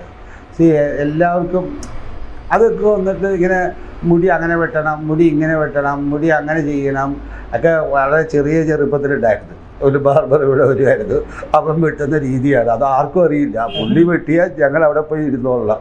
അതൊക്കെ ശേഷം നമ്മൾ നമ്മുടേതായ ഇഷ്ടത്തിലേക്ക് നമ്മൾ കുറച്ചും കൂടി ഒരു പ്രായമൊക്കെ സ്കൂളിൻ്റെ ലെവലിലേക്ക് ഹയർ സ്കൂളിലേക്കൊക്കെ എത്തുമ്പോൾ നമ്മൾ പോയി നമ്മുടെ ഇഷ്ടത്തിന് വെട്ടാൻ തുടങ്ങി. അപ്പോൾ അതൊക്കെ വന്നിട്ടുള്ളതൊന്നും ആർക്കും വന്ന് അത്തരം കാര്യങ്ങളിലോ അല്ലെങ്കിൽ നമ്മളിടുന്ന ഒരു ഡ്രസ്സിനകത്തേക്കോ അല്ലെങ്കിൽ അതിനകത്തേക്ക് വരുന്ന കാര്യത്തിനകത്തേക്കോ ഒക്കെ അങ്ങനെയൊന്നും നോക്കിയിരുന്നില്ല. ഞാനതല്ലേ പറഞ്ഞത്, ഞാൻ ഒരിക്കലും വന്നിട്ടുള്ളതിനകത്ത് ഇത്തരത്തിലുള്ള വേർപാടുകളെ കുറിച്ചിട്ടൊന്നും വലിയ അങ്ങനെ ഒന്നും അവെയർ ആയിരുന്നില്ല. ഞാൻ അതിനെക്കുറിച്ചിട്ട് അങ്ങനെ ഒരു സ്ട്രിക്റ്റ് രീതിയിലേക്കൊന്നും അല്ല. ഇപ്പോഴത്തെ കുട്ടികൾ തലമുറയിൽ ഈ പറഞ്ഞ പോലെ മുടിയൊക്കെ വളർത്തി ഈ സ്റ്റൈലിലും അല്ലെങ്കിൽ ഇപ്പൊ ട്രെൻഡ് സെറ്റ് പോകുമ്പോൾ ഇപ്പോഴത്തെ ഒരു പൊതുവുള്ള കാഴ്ചപ്പാടത്ത് ഇങ്ങനെയുള്ളവരെന്തോ മോശക്കാരാണ് എന്നുള്ളൊരു ചിന്താഗതി പൊതുവെ സൊസൈറ്റിയിലുണ്ട്, ഒരു ജനറേഷനെങ്കിലും. ആ ഒരു കാഴ്ചപ്പാട് ചിന്തയോട് സാർ എന്താ പറയാനുള്ളത്? ഞാനതിനെതിരാണ്. ഞാൻ 100% എതിരാണ്. അത് യഥാർത്ഥത്തിൽ ഞാൻ ഇന്നും പറയുന്നൊരു വാക്കുണ്ട് ശരിക്കും വന്നിട്ട്, അറിയാമോ? ഒരു പക്ഷേ അത് ഏത് തരത്തിലെടുക്കുമെന്ന് എനിക്കറിയാൻ വന്നിട്ടില്ല. ഏറ്റവും കൂടുതൽ ദ്രോഹിക്കപ്പെട്ടൊരു വേർഡുണ്ട്. ഇപ്പോൾ സാധാരണ ഇങ്ങനെ നടക്കുന്നവർ അത് പറയും അവന് കഞ്ചാവാന്ന്, അല്ലേ? അതിൽ ഏറ്റവും കൂടുതൽ ദ്രോഹിക്കപ്പെടുന്നൊരു സാധനമുണ്ട്, കഞ്ചാവ്. നിരുപദ്രവകാരിയായ കഞ്ചാവ്. അല്ല, നിരുപദ്ര ഫ്രെയിമിന് മാത്രമല്ല ഞാൻ പറഞ്ഞ, ഇന്ന് നിരുപദ്രവകാരി എന്ന് ഞാൻ പറയാനായിട്ടൊരു കാര്യമുണ്ട് actually. Okay, I ask you A question. നിങ്ങൾ ഡ്രിങ്ക് ചെയ്യുക, കുടിക്കുകയാണ്, കുടിച്ച് മരിച്ചവരുണ്ട്, സിഗരറ്റ് വലിച്ചുകൊണ്ട് മരിച്ചവരുണ്ട്, കഞ്ചാവ് അടിച്ചുകൊണ്ട് മരിച്ചവർ ഒരാളെ നിങ്ങൾക്ക് കാണിച്ചു തരാം? ഇല്ല. യഥാർത്ഥത്തിൽ കഞ്ചാവ് വന്നിട്ടുള്ളതൊരു മെഡിക്കൽ സാധനമാണ്. ഇന്ന് യൂറോപ്പിൽ ഓപ്പൺ ആണല്ലോ, റിസർച്ച് പ്രൂവ് ചെയ്ത്, ഞാൻ ഇടുക്കി കൊണ്ട് ചെയ്യുമ്പോൾ ഞങ്ങൾ അതിനെ റിസർച്ച് ചെയ്താണ്. അത് ഒരു തെറ്റും ചെയ്യാതെ കുറ്റം ഏറിക്കൊണ്ട് കിടക്കുന്ന ഒരു പാവം കഞ്ചാവ്. മനസ്സിലായ? അവന്റെ പേര് ചേർത്ത ഒരാളെ അപമാനിക്കുക, ഒരു മാറ്റി നിർത്തുകയും ചെയ്യുകയാണ്. നിങ്ങൾ യഥാർത്ഥത്തിൽ ഏറ്റവും ഡേഞ്ചർ ദീസ് കെമിക്കൽ ഡ്രഗ്സാണ്. അതാണ് ഏറ്റവും ഭയങ്കര danger. Never touch that, never. മനസ്സിലായോ? Yes, you are gone. It's so dangerous. നമുക്ക് താൽക്കാലിക പ്ലഷർ തരിക അല്ല എന്നുള്ളതായി കവിഞ്ഞു വന്നിട്ട് അത്ര chemical drugs is most dangerous harmful material യഥാർത്ഥത്തിൽ. ഒരു സൊസൈറ്റിയെ മുഴുവൻ ചെയ്യും. ഞാൻ അതിനെക്കുറിച്ചൊരു ഭയങ്കര വലിയ ബൈക്ക് റാലി വരെ ഇവിടെ നടത്തിയിട്ടുണ്ട്, ആൾക്കാരെ കൊണ്ട് വന്നിട്ടുള്ളത് അതിനകത്തേക്ക് യഥാർത്ഥത്തിൽ വന്നിട്ട്. And I am against for that actually. അതിന് വേണ്ടിയുള്ള എല്ലാ പോരാട്ടത്തിലും ഞാൻ വന്നിട്ടുണ്ടായിരിക്കാം. That doesn't mean that actually പാവം നിങ്ങൾ കഞ്ചാവിനെ ഇങ്ങനെ മോഷിക്കുന്നില്ല. അല്ല, യഥാർത്ഥത്തിൽ അതൊരു തെറ്റായ ധാരണയാണ്. ഒരു മെഡിക്കലാണ്, പല സ്ഥലത്തേക്കും വന്നിട്ടുള്ളതിന്, പല രോഗത്തിനകത്തേക്കും മരുന്നിലൊക്കെ ഉപയോഗിക്കുന്നതാണ് പറയപ്പെടുന്നത്. നിങ്ങളത് ലോകം മുഴുവൻ നമ്മൾ സെർച്ച് ചെയ്താൽ അറിയാൻ സാധിക്കും. അതൊരിക്കലും അഡിക്റ്റീവ് ആക്കില്ല. അതിൻ്റെ സൂപ്പർ ഹൈമി എന്നൊരു ഡോക്യുമെൻ്ററി ഉണ്ട്, ഇൻ്റർനെറ്റിലുണ്ടാവും. അത് അതിനകത്ത് ഒരു മാസം മുഴുവൻ ഡോക്ടറെ ടെസ്റ്റ് ചെയ്തുകൊണ്ട് വലിക്കുകയാണ്. ആ ഒരു മാസം കഴിഞ്ഞിട്ട് പിറ്റേ ദിവസം അയാൾ നിർത്തുകയാണ്. ഒരു വ്യത്യാസം. ആ ഡോക്യുമെൻ്ററി അതിനെക്കുറിച്ച് എടുത്താണ്, സൂപ്പർ ഹൈമി. നിങ്ങൾ അത് ഇൻ്റർനെറ്റിലുണ്ട്, തപ്പിയാൽ കിട്ടും. ഇഷ്ടംപോലെ കഞ്ചാവിനെ കുറിച്ചിട്ടുള്ള ഒരു സാധനമുണ്ട്. I M not trying to propagate it for it actually വന്നിട്ടുള്ളത്. ഞാനിതിനെ പറയുമ്പോൾ തന്നെ വന്നിട്ട് അനാവശ്യമായിട്ട് ഇപ്പം നിങ്ങൾ ഈ ചോദിച്ചുകൊണ്ടാണ് അവൻ കഞ്ചാവ എന്ന് പറഞ്ഞ് അവനെ സൊസൈറ്റിയിൽ നിന്ന് മാറ്റുകയാണ്. അവനെ യൂസ് ചെയ്യാൻ ഉപയോഗിക്കുകയാണ് ഈ ഒരു സാധനത്തിനെ വെച്ചുകൊണ്ട്. അതൊരു തെറ്റായ ധാരണയാണ്, മനസ്സിലായോ? എന്നാൽ യഥാർത്ഥത്തിൽ ഇതിൻ്റെ ബാൻ വരുന്നത് വളരെ 80s മിഡ് 80s ഇവിടെ ബാൻ വരുന്നത്. അതുവരെ ഇവിടെ വന്നിട്ടുള്ള ഈ സാധനം വളരെ ഫ്രീ ആയിട്ട് അവൈലബിൾ ആയിരുന്നു. ഇവിടെ ഒരു പ്രശ്നവും ഉണ്ടായിരുന്നില്ല, ആരും ഇതിനെ അങ്ങനെ വിളിച്ചിരുന്നുമില്ല. മനസ്സിലായോ? ഇവിടെ ഇങ്ങനത്തെ ഒരു പ്രോബ്ലം ഉണ്ടായിരുന്നില്ല, ഇവിടുത്തെ ജനത്തിനും അതൊരു പ്രശ്നം ഉണ്ടായിരുന്നില്ല. അത് കൺസേൺ ആയിരുന്നില്ല ഇവിടെ. ഇവിടെ ഒരു കൺസേണേ ആയിരുന്നില്ല യഥാർത്ഥത്തിൽ. ഞാനൊക്കെ കാണുന്നതാണ് കാരണം എൻ്റെ ഒരു ഫ്രണ്ട് ഈ ബാൻ വന്നതിന് ശേഷം വന്ന് ഇതിൻ്റെ കാർഡുകൾ നശിപ്പിക്കുന്നതായിരുന്നു പോലീസ്. അത് ഫോട്ടോ എടുക്കാനായിട്ട് പോയിരുന്ന ഒരുത്തനായിരുന്നു. ഇഷ്ടംപോലെ ഇവിടെ ഉണ്ടായിരുന്നു. Nobody was bothered. അതിനെക്കുറിച്ചൊരു പ്രോബ്ലമേ ഉണ്ടായിരുന്നില്ല. യഥാർത്ഥത്തിൽ ഇത് പറയുന്നത് സിഗരറ്റ് ലോബിയും ലിക്കർ ലോബിയാണ് ഇതിനെതിരെ വർക്ക് ചെയ്യുകയും ഇവനെ ശരിക്കും വന്നിട്ട് ഒരാളെ ആടിനെ പട്ടിയാക്കി തല്ലിക്കൊള്ളുന്നത് പോലെ ചെയ്ത ഒരു വസ്തുതയായിട്ടാണ് ഇതിനെ യഥാർത്ഥത്തിൽ ഒരു മരുന്നിൻ്റെ രൂപത്തിലേക്ക് ഉപയോഗിക്കാൻ പറ്റിയിരുന്ന ഒരു സാധനമായിരുന്നതാണ് പറയപ്പെടുന്നത്. ഇത് ബേസിക്കലി വന്നിട്ട് ഞാൻ പറയുമ്പോൾ ഒരു പക്ഷേ എനിക്കറിയില്ല, യഥാർത്ഥത്തിൽ ഈ പല ഞാൻ അതിൻ്റെ ഒന്നും പേര് പറയുമ്പോൾ ഞാൻ തന്നെ കെമിക്കൽസ് എന്ന് ഞാൻ പറയുള്ളൂ. കാരണം ഞാൻ അതിനെ പ്രൊമോട്ട് ചെയ്യാൻ നിൽക്കുന്നത്. I hate I dislike it and I'm against it actually. All the chemical drugs, അത് ചെയ്യുന്നത് ഞാൻ പറഞ്ഞു കഴിഞ്ഞാൽ ഇപ്പോൾ ഉപയോഗിക്കുന്ന കുട്ടികൾ അറിയുന്നില്ല, മനസ്സിലായോ? കാരണം അവൻ്റെയൊക്കെ ഒരു 10-15 വർഷം കഴിയുമ്പോൾ വേർ ഹി വിൽ ബി എന്നുള്ളത് മനസ്സിലാക്കുന്നില്ല. മനസ്സിലായോ? നിങ്ങളുടെ ഹെൽത്തിനെ ബാധിക്കും അത്. ദ ബേസിക് തിങ് ആക്ച്വലി നമുക്ക് ലൈഫ് സന്തോഷമായിട്ടിരിക്കണമെങ്കിൽ യു ഷുഡ് ഹാവ് ഹെൽത്ത്. മനസ്സിലായോ? നിങ്ങളുടെ ശരീരത്തെ നശിപ്പിച്ചുകൊണ്ട് ചെയ്യുന്ന ഏത് പ്രവൃത്തിയും, മനസ്സിലായോ, ഇറ്റ് ഈസ് നോട്ട് ഗുഡ്. ഞാൻ അതിൽ വിശ്വസിക്കുന്നവനാണ്. ഞാൻ എൻ്റെ ശരീരത്തെ നശിപ്പിച്ചിട്ടുള്ള ഒരു കാര്യം ചെയ്യില്ല. അതുകൊണ്ട് എന്താണ്, എനിക്ക് ഇന്നും ഡാൻസ് ചെയ്യാൻ പറ്റുന്നുണ്ട്. You see, I'm here for the last 44 years in this industry. That's what I'm telling. I respect me. Okay. I respect my body. I don't do anything harm to my body. Why should I? Yes. ഞാൻ actually സന്തോഷിക്കുന്നത് എന്താ പറഞ്ഞാലുണ്ടല്ലോ, ഏറ്റവും വലിയ സന്തോഷമായിട്ട് ജീവിക്കുമ്പോഴല്ല. സന്തോഷം അങ്ങനെ അല്ല, പാട്ട് പാടുമ്പോ അല്ലെങ്കിൽ പുസ്തകങ്ങൾ വായിക്കുമ്പോൾ ഡാൻസ് ചെയ്യുമ്പോൾ നമ്മുടേതായ ഒരു ഹാപ്പിനെസ് ഉണ്ട്. സാറിനെ ഒരു ഹാപ്പിനെസ് ക്രിയേറ്റ് ചെയ്യും. ഞാൻ ഡാൻസ് ചെയ്യുമ്പോൾ എനിക്ക് സന്തോഷമാണ്, ഫ്രീക്ക് ഔട്ട് ചെയ്യുമ്പോൾ ഞാൻ സന്തോഷമാണ്, സിനിമ കാണുമ്പോൾ സന്തോഷമാണ്. ഞാനിങ്ങനെ സിനിമ കാണിക്കുമ്പോൾ എനിക്ക് ഭയങ്കര സന്തോഷമാണ്. ഞാൻ ഭയങ്കരമായിട്ട് ഹാപ്പിയോടെ പറയാം. ലുക്ക് ആക്ച്വലി വന്നിട്ട് നമ്മൾ സിനിമ കാണുമ്പോൾ യഥാർത്ഥത്തിൽ നമ്മൾ കാണുമ്പോൾ എന്താ നമുക്ക് സംഭവിക്കുന്നത്, നമ്മൾ വേറൊരു ക്യാരക്ടറിന് സംഭവിക്കുന്നത് നമ്മുടേതായിട്ട് മാറുകയാണ്. നമ്മൾ കരയും, അവർ കരയുമ്പോൾ. ഞങ്ങൾക്ക് ഒരുപാട് വർഷത്തിന് ശേഷം വന്നിട്ട് ഞാൻ ഇന്നലെ ഉത്തമ വില്ലൻ ഒന്നും കൂടി കണ്ടു. മനസ്സിലായോ? കാരണം രമേശ് അരവിന്ദ് എൻ്റെ ഒരു ഫ്രണ്ടാണ്, അവൻ ചെയ്തൊരു പടമാണ്. അപ്പം ഞാൻ അതിനകത്തേക്ക് എൻ്റെ ഗുരുവും കൂടിയായ കെ ബാലചന്ദ്രൻ സാർ അഭിനയിച്ചിട്ടുണ്ട്. ഞാൻ ആക്ച്വലി ഷേപ്പ് ചെയ്യപ്പെട്ടത് അദ്ദേഹത്തിലൂടെയാണ്. അപ്പം ഞാൻ ശരിക്കും ഞാൻ ഇൻസ്റ്റിറ്റ്യൂട്ടിൽ പഠിച്ചിരുന്നാലും നിങ്ങളീ പറയുന്ന ബോഡി ലാംഗ്വേജ്, ടൈമിങ് എനിക്ക് കൂടുതൽ ഷേപ്പ് ചെയ്യാൻ കിട്ടിയത് കെ ബാലചന്ദ്രൻ സാറിൻ്റെ ഒരു ക്ലാസ്സിലാണ്. അപ്പം കെ ബാലചന്ദ്രൻ സാർ അഭിനയിച്ചൊരു പടം അത് ഡയറക്ടറായിട്ട് തന്നെ അടിപൊളിയാണ് അതിനകത്തേക്ക്. ഉത്തമവേദന. അപ്പോൾ ഞാനതിനെ ഒന്നും കൂടി കാണുമായിരുന്നു ശരിക്കും. അപ്പോൾ ഞാൻ ചില സ്ഥലത്ത് ഞാൻ സിനിമ കാണുമ്പോൾ കരയും, ഞാൻ ഇമോഷണലായിട്ട് കരയും. ഇതാണ് കാരണം ഞാൻ മറ്റുള്ളവൻ്റെ സങ്കടം നമ്മളിലേക്ക് വരും. ഞാനിപ്പോൾ എന്തുകൊണ്ട് ഞാനിപ്പോൾ നിങ്ങൾ ചോദിച്ച പോലെ LTTയുടെ ഫീൽ ചെയ്തു, ഞാൻ ഫീൽ ചെയ്യും. എന്തുകൊണ്ട് വന്നിട്ട് പീപ്പിൾസ് വാർ ഓർഗനൈസേഷൻ്റെ പ്രശ്നങ്ങൾ എൻ്റെ പ്രശ്നങ്ങളായിട്ട് എനിക്ക് ഞാൻ ചെയ്യും. അതുപോലെ തന്നെയാണ് ഞാൻ കാണുന്നത് സന്തോഷം. നിങ്ങളിപ്പോൾ ചോദിച്ച പോലെ ഞാൻ ഈ ഷോർട്ട് ഫിലിം ഫെസ്റ്റിവൽ ചെയ്യുമ്പോൾ ഞാനത് അക്കാഡമിയിൽ വെച്ചിട്ടും കണ്ടിട്ടുണ്ട് കൊടുക്കുന്നത്. അതേപോലെ എൻ്റെ ഫെസ്റ്റിവൽ ചെയ്യുമ്പോഴും ഞാൻ അവരുടെ സിനിമകളെ ഞാൻ പ്രദർശിപ്പിച്ച് അവരെ ഞാൻ സ്റ്റേജിലേക്ക് വിളിക്കുമ്പോഴത്തേക്കും അവരെനിക്ക് അത് കഴിഞ്ഞിട്ട് താങ്ക് യു എന്ന് പറഞ്ഞൊരു കൈ തരും. മനസ്സിലായ? പീക്കസ്റ്റ് മൊമെൻറ്റ്. മനസ്സിലായ? അതിലെല്ലാം വന്നിട്ട് ആ പിടുത്തത്തിലെത്ത ഭയങ്കരമായിട്ടായിരിക്കും. ഞാൻ ശരിക്കും ഇമോഷണലാവും. എനിക്ക് തോന്നുന്നൊരു 600-700ഓളം ഷോർട്ട് ഫിലിംസുകൾ ഞാൻ സ്പീക്ക് ചെയ്തിട്ടുണ്ട്. ഞാനൊരു 10-100ഓളം ക്യാമ്പസുകളിൽ പോയിട്ടുള്ള എടുത്തത്. ഞാൻ ഭയങ്കര ഒരു ഇമോഷണൽ ആളാണ്. അപ്പോൾ എന്നെ സംബന്ധിച്ചോളം ഭയങ്കരമായിട്ടുള്ള സന്തോഷം എന്ന് പറഞ്ഞാൽ the word of the year 2015 ഏതാണെന്നറിയാം?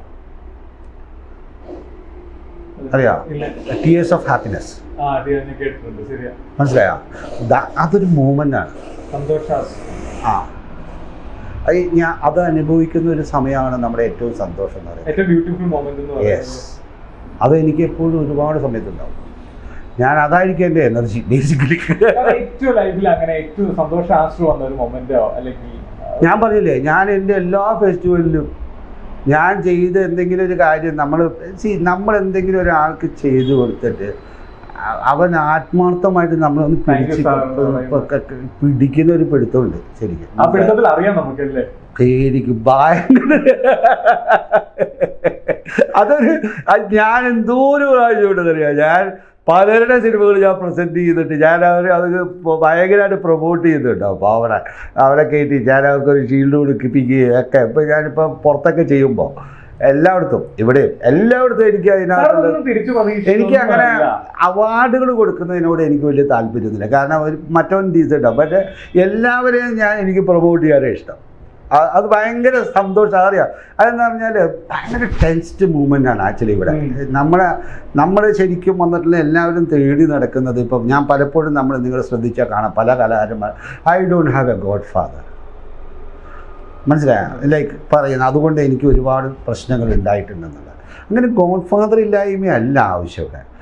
പരസ്പരം സ്നേഹിക്കുന്ന സഹായിക്കുന്ന ആൾക്കാരാണ് കലാകാരന്മാർ വേണ്ടത്. ഞാനതിലാണ് വിശ്വസിക്കുന്നത്. ഞാനത് സഹായിക്കുന്നത് ഫ്രണ്ട്ഷിപ്പ് എന്നൊരു സാധനം, ആ ഒരു വേർഡിന് സാധനം ഫ്രണ്ട്ഷിപ്പ് കൊടുക്കുന്നത്. അതിന് എന്താ പറയുന്നത്? സാറിൻ്റെ ഒരു കാഴ്ചപ്പാടിൽ എന്താ? അതാണ് ഇടുക്കി ഗോൾഡിൻ്റെ ക്ലൈമാക്സ്. യെസ്, അത്രയും തരുന്നൊരു ലഹരി വേറെ എന്താ ഉണ്ട്? സുഹൃബന്ധത്തിനേക്കാളും കൂടുതലുള്ള അല്ലേ? ഞാൻ സാറിനെ അന്വേഷിച്ചപ്പോൾ ഒക്കെ പറഞ്ഞു സാർ അതിനു വേണ്ടി ജീവിതം മാറ്റി വെച്ചിട്ടാണ് ഫ്രണ്ട്സിന് വേണ്ടി. ഞാൻ എല്ലാവരുമായിട്ട് ഫ്രണ്ട്ലിയാണ്. ഞാൻ എല്ലാവരുമായിട്ട് ഇപ്പോൾ എനിക്ക് പരിചയമുള്ളവരുമായിട്ടുള്ള ബന്ധം എപ്പോഴും ഞാൻ കീപ്പ് ചെയ്യും. ഞാൻ വർഷങ്ങളായാലും ഞാൻ എല്ലാവരെയും അവരുടെ നന്മകളും അവരുടെ ജയങ്ങളും എനിക്ക് പറയാനും എനിക്കൊരു മടിയില്ല. അപ്പോൾ അതെന്താ പറഞ്ഞാൽ അതിനകത്ത് നമുക്കൊരു ടോട്ടൽ നമ്മളും അതിൻ്റെ ഒരു ഭാഗമായിട്ട് വരുവാണ്. അപ്പോൾ എനിക്കങ്ങനെ ഇഷ്ടം പോലെ വരുന്നുണ്ട് ആൾക്കാർ. കിട്ടിയില്ല എന്നുള്ളൊരു പരിഭവം സാറിനുണ്ടോ? എന്ത് ഈ പറഞ്ഞ സാറ് കാണിച്ചൊരു ആത്മാർത്ഥത അല്ലെങ്കിൽ ഒരു സ്നേഹം വിശ്വാസമൊക്കെ അവിടെ എന്താണ് നമുക്ക് അങ്ങനെ കിട്ടാനില്ലായ്മ? എൻ്റെ അടുത്ത് കിട്ടായിന്ന് പറഞ്ഞാൽ അത് ഞാൻ മെഷർ ചെയ്യാൻ ശ്രമിച്ചിട്ടില്ല. എൻ്റെ ആഗ്രഹങ്ങൾക്ക് എനിക്ക് നിരാശ വന്നിട്ടുണ്ടാവാം. അതെൻ്റെ ആഗ്രഹങ്ങളാണ്. മനസ്സിലായോ? അതിലെനിക്ക് നിരാശ വരാം. That doesn't mean that actually വന്നിട്ടുള്ളതിനകത്തേക്ക് ഞാൻ കൊടുത്തിട്ട് എനിക്ക് കിട്ടിയില്ലോ എന്ന് ഞാൻ കണക്ക് പറയുകയാണെങ്കിൽ അതിനകത്ത് അർത്ഥമില്ലാതായി. എനിക്കങ്ങനെ ഫീൽ ചെയ്യേണ്ടി വന്നിട്ടില്ല. പക്ഷെ അത് ഞാൻ തിരിച്ചറിയാറുമില്ല. ഞാൻ അതിനൊന്നും ശ്രദ്ധിക്കാറേയില്ല. യഥാർത്ഥത്തിൽ ഞാൻ അങ്ങനെ എനിക്ക് കാണേണ്ടി വന്നിട്ടില്ല. ഞാൻ ചെയ്യാറില്ല. ഞാൻ ഏറ്റവും സിന്നായിട്ട് കാണുന്ന ലോകത്തിലെ ചതിയും ബാക്ക് സ്റ്റാബിങ്ങുമാണ്. അത് ഞാൻ കാണാറുമില്ല. ഞാൻ പിന്നെ അതിൽ നിന്ന് കൂടുതലും എനിക്കധികം വന്നിട്ട് അങ്ങനെ ഞാൻ പ്രൊട്ടക്റ്റ് ചെയ്യാറുണ്ട്. ഞാൻ ഇനിയിപ്പോൾ എന്നെ ആരും ചെയ്താലും എനിക്ക് വലിയ ഏക്കാറൊന്നുമില്ല. സാർ, അത് ഏറ്റവും കൂടുതൽ ഉള്ളത് ഈ സിനിമ ഇൻഡസ്ട്രിയിലാണെന്ന് പറഞ്ഞ് കേട്ടിട്ടുണ്ട്. ഈ പറഞ്ഞ ഈ ചതിയോ അല്ലെങ്കിൽ അങ്ങോട്ടും ഇങ്ങോട്ടും പരസ്പരം അങ്ങോട്ടും ഇങ്ങോട്ടും ഉന്തും തള്ളും ഒക്കെ അത് ഞാൻ അതുണ്ടോ ഇല്ലയോ എന്നുള്ളത് എൻ്റെ വിഷയമല്ല. ഞാൻ അതിനൊരു വാല്യൂ കൊടുക്കണില്ല. ഞാൻ അതിന് കാരണം എന്താര് വിചാരിച്ചാലും is almighty is always there to help everybody. So ആര് വിചാരിച്ചാലും റോങ് റണ്ണിൽ അവന് കിട്ടാനുള്ളത് അത് കിട്ടിയിരിക്കും. നിങ്ങളുടെ കയ്യിലേക്കുള്ളത് നിങ്ങളിലേക്ക് തന്നെ വന്നിരിക്കും. അതിപ്പോൾ വന്നിട്ട് ചിലരും കുതന്ത്രങ്ങളൊക്കെ പണിതിട്ട് അവസാനം നിങ്ങൾ കുറച്ച് കഴിഞ്ഞാൽ അവർ തന്നെ അത് റീഫയർ ബാക്ക് ചെയ്തിട്ടുണ്ടാവും. അതുകൊണ്ട് അവർ താൽക്കാലികമായിട്ടൊക്കെ വിചാരിക്കാതിരിക്കും അവർ ജയിച്ചു എന്നുള്ളത്. അങ്ങനെയൊന്നുമില്ല.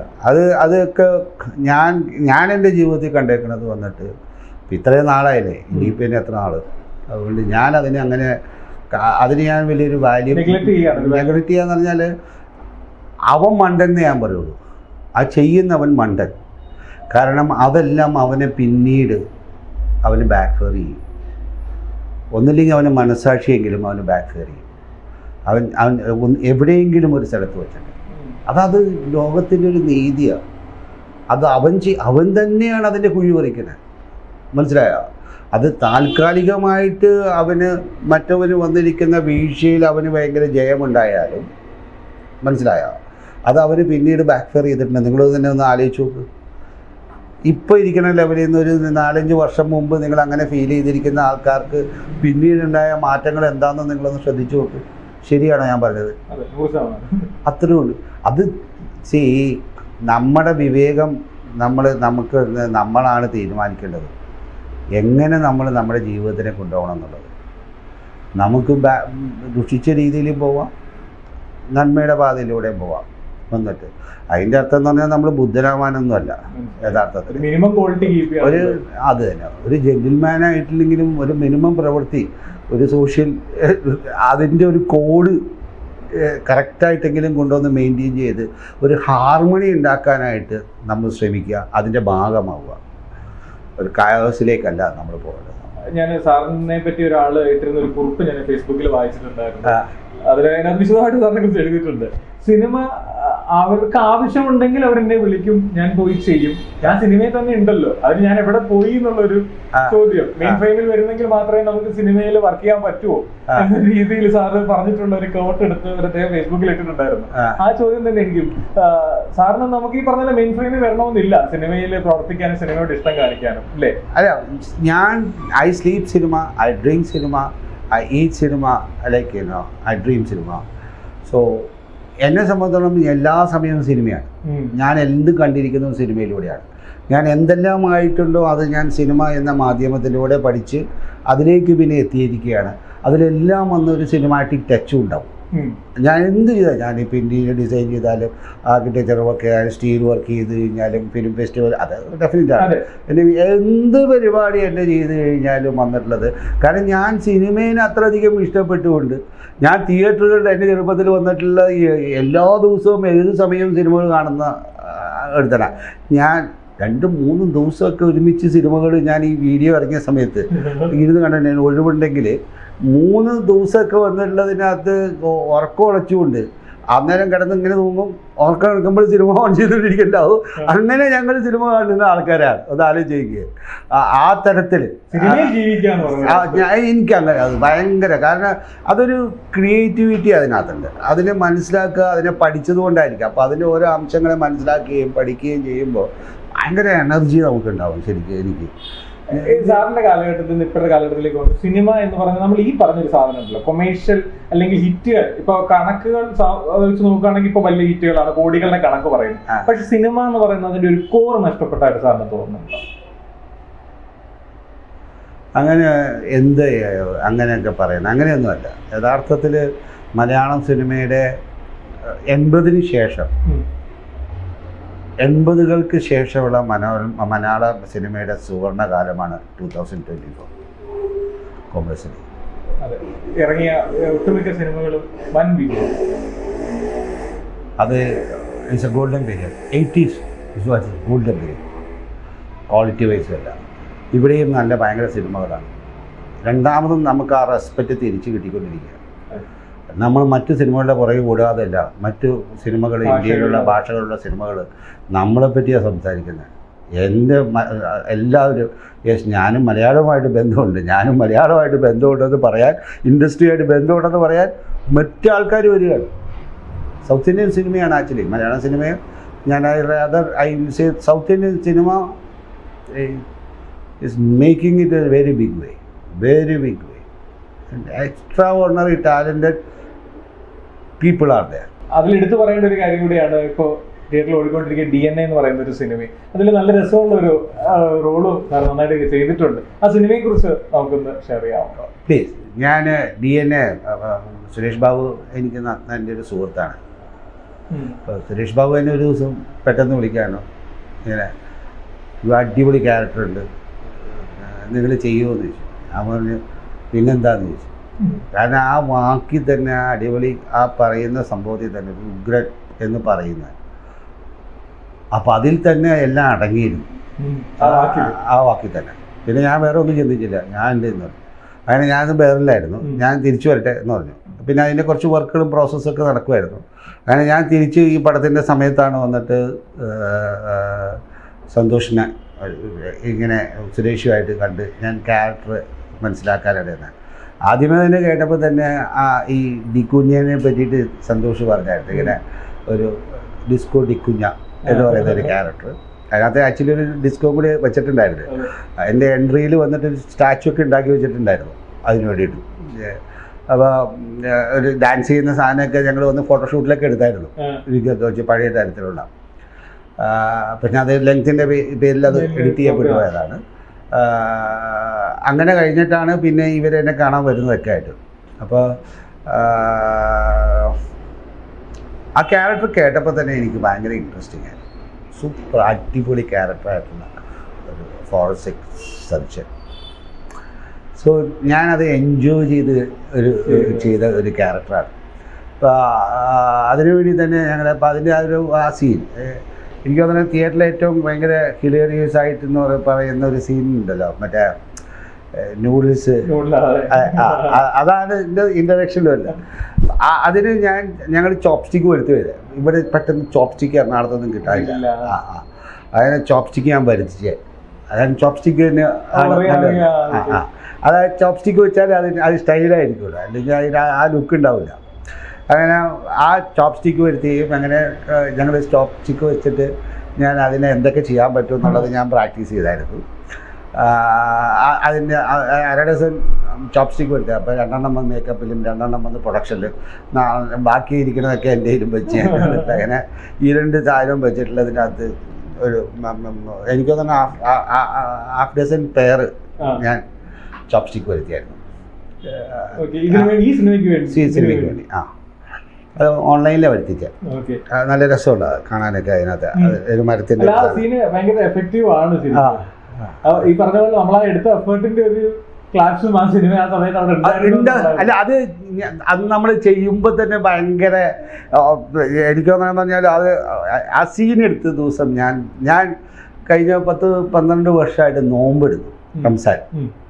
ശരിക്കും ആ സമയത്തായിരുന്നു ആ ഷൂട്ട് നടന്നത്. പക്ഷെ അന്ന് ഞാൻ നോമ്പ് മുറിക്കേണ്ടി വന്നു, കാരണം ഇത് തിന്നുന്ന സീനാണ്. അപ്പോൾ ഒന്നാമതാണെങ്കിലും ഇവരെയാഴ്ച ഞാൻ ഛർദ്ദിക്കുന്നത്, കാരണം പല ടൈപ്പും പല ആംഗിളിലൊക്കെ ഉണ്ട്. ഇത് മുറിച്ചിട്ടേക്കണല്ലേ, കുറേ ഉണ്ട് അത് എടുത്ത് വെച്ചത്. അപ്പോൾ അത്രയും നമ്മൾ തിന്നേണ്ടി വന്നു. അതൊന്നും അറിഞ്ഞില്ല. അത് അങ്ങനെ ഫണ്ണായിരുന്നു. നമ്മൾ കംപ്ലീറ്റ് ഇതിൻ്റെ സീന് കഴിയാൻ നേരത്ത് വന്നിട്ടുള്ള ചിരിയും ബഹളവും വന്നിട്ട് ലൊക്കേഷനിൽ തന്നെ വന്നിട്ടുള്ള ഭയങ്കര എഫക്റ്റായിരുന്നു വന്നിട്ടുള്ള.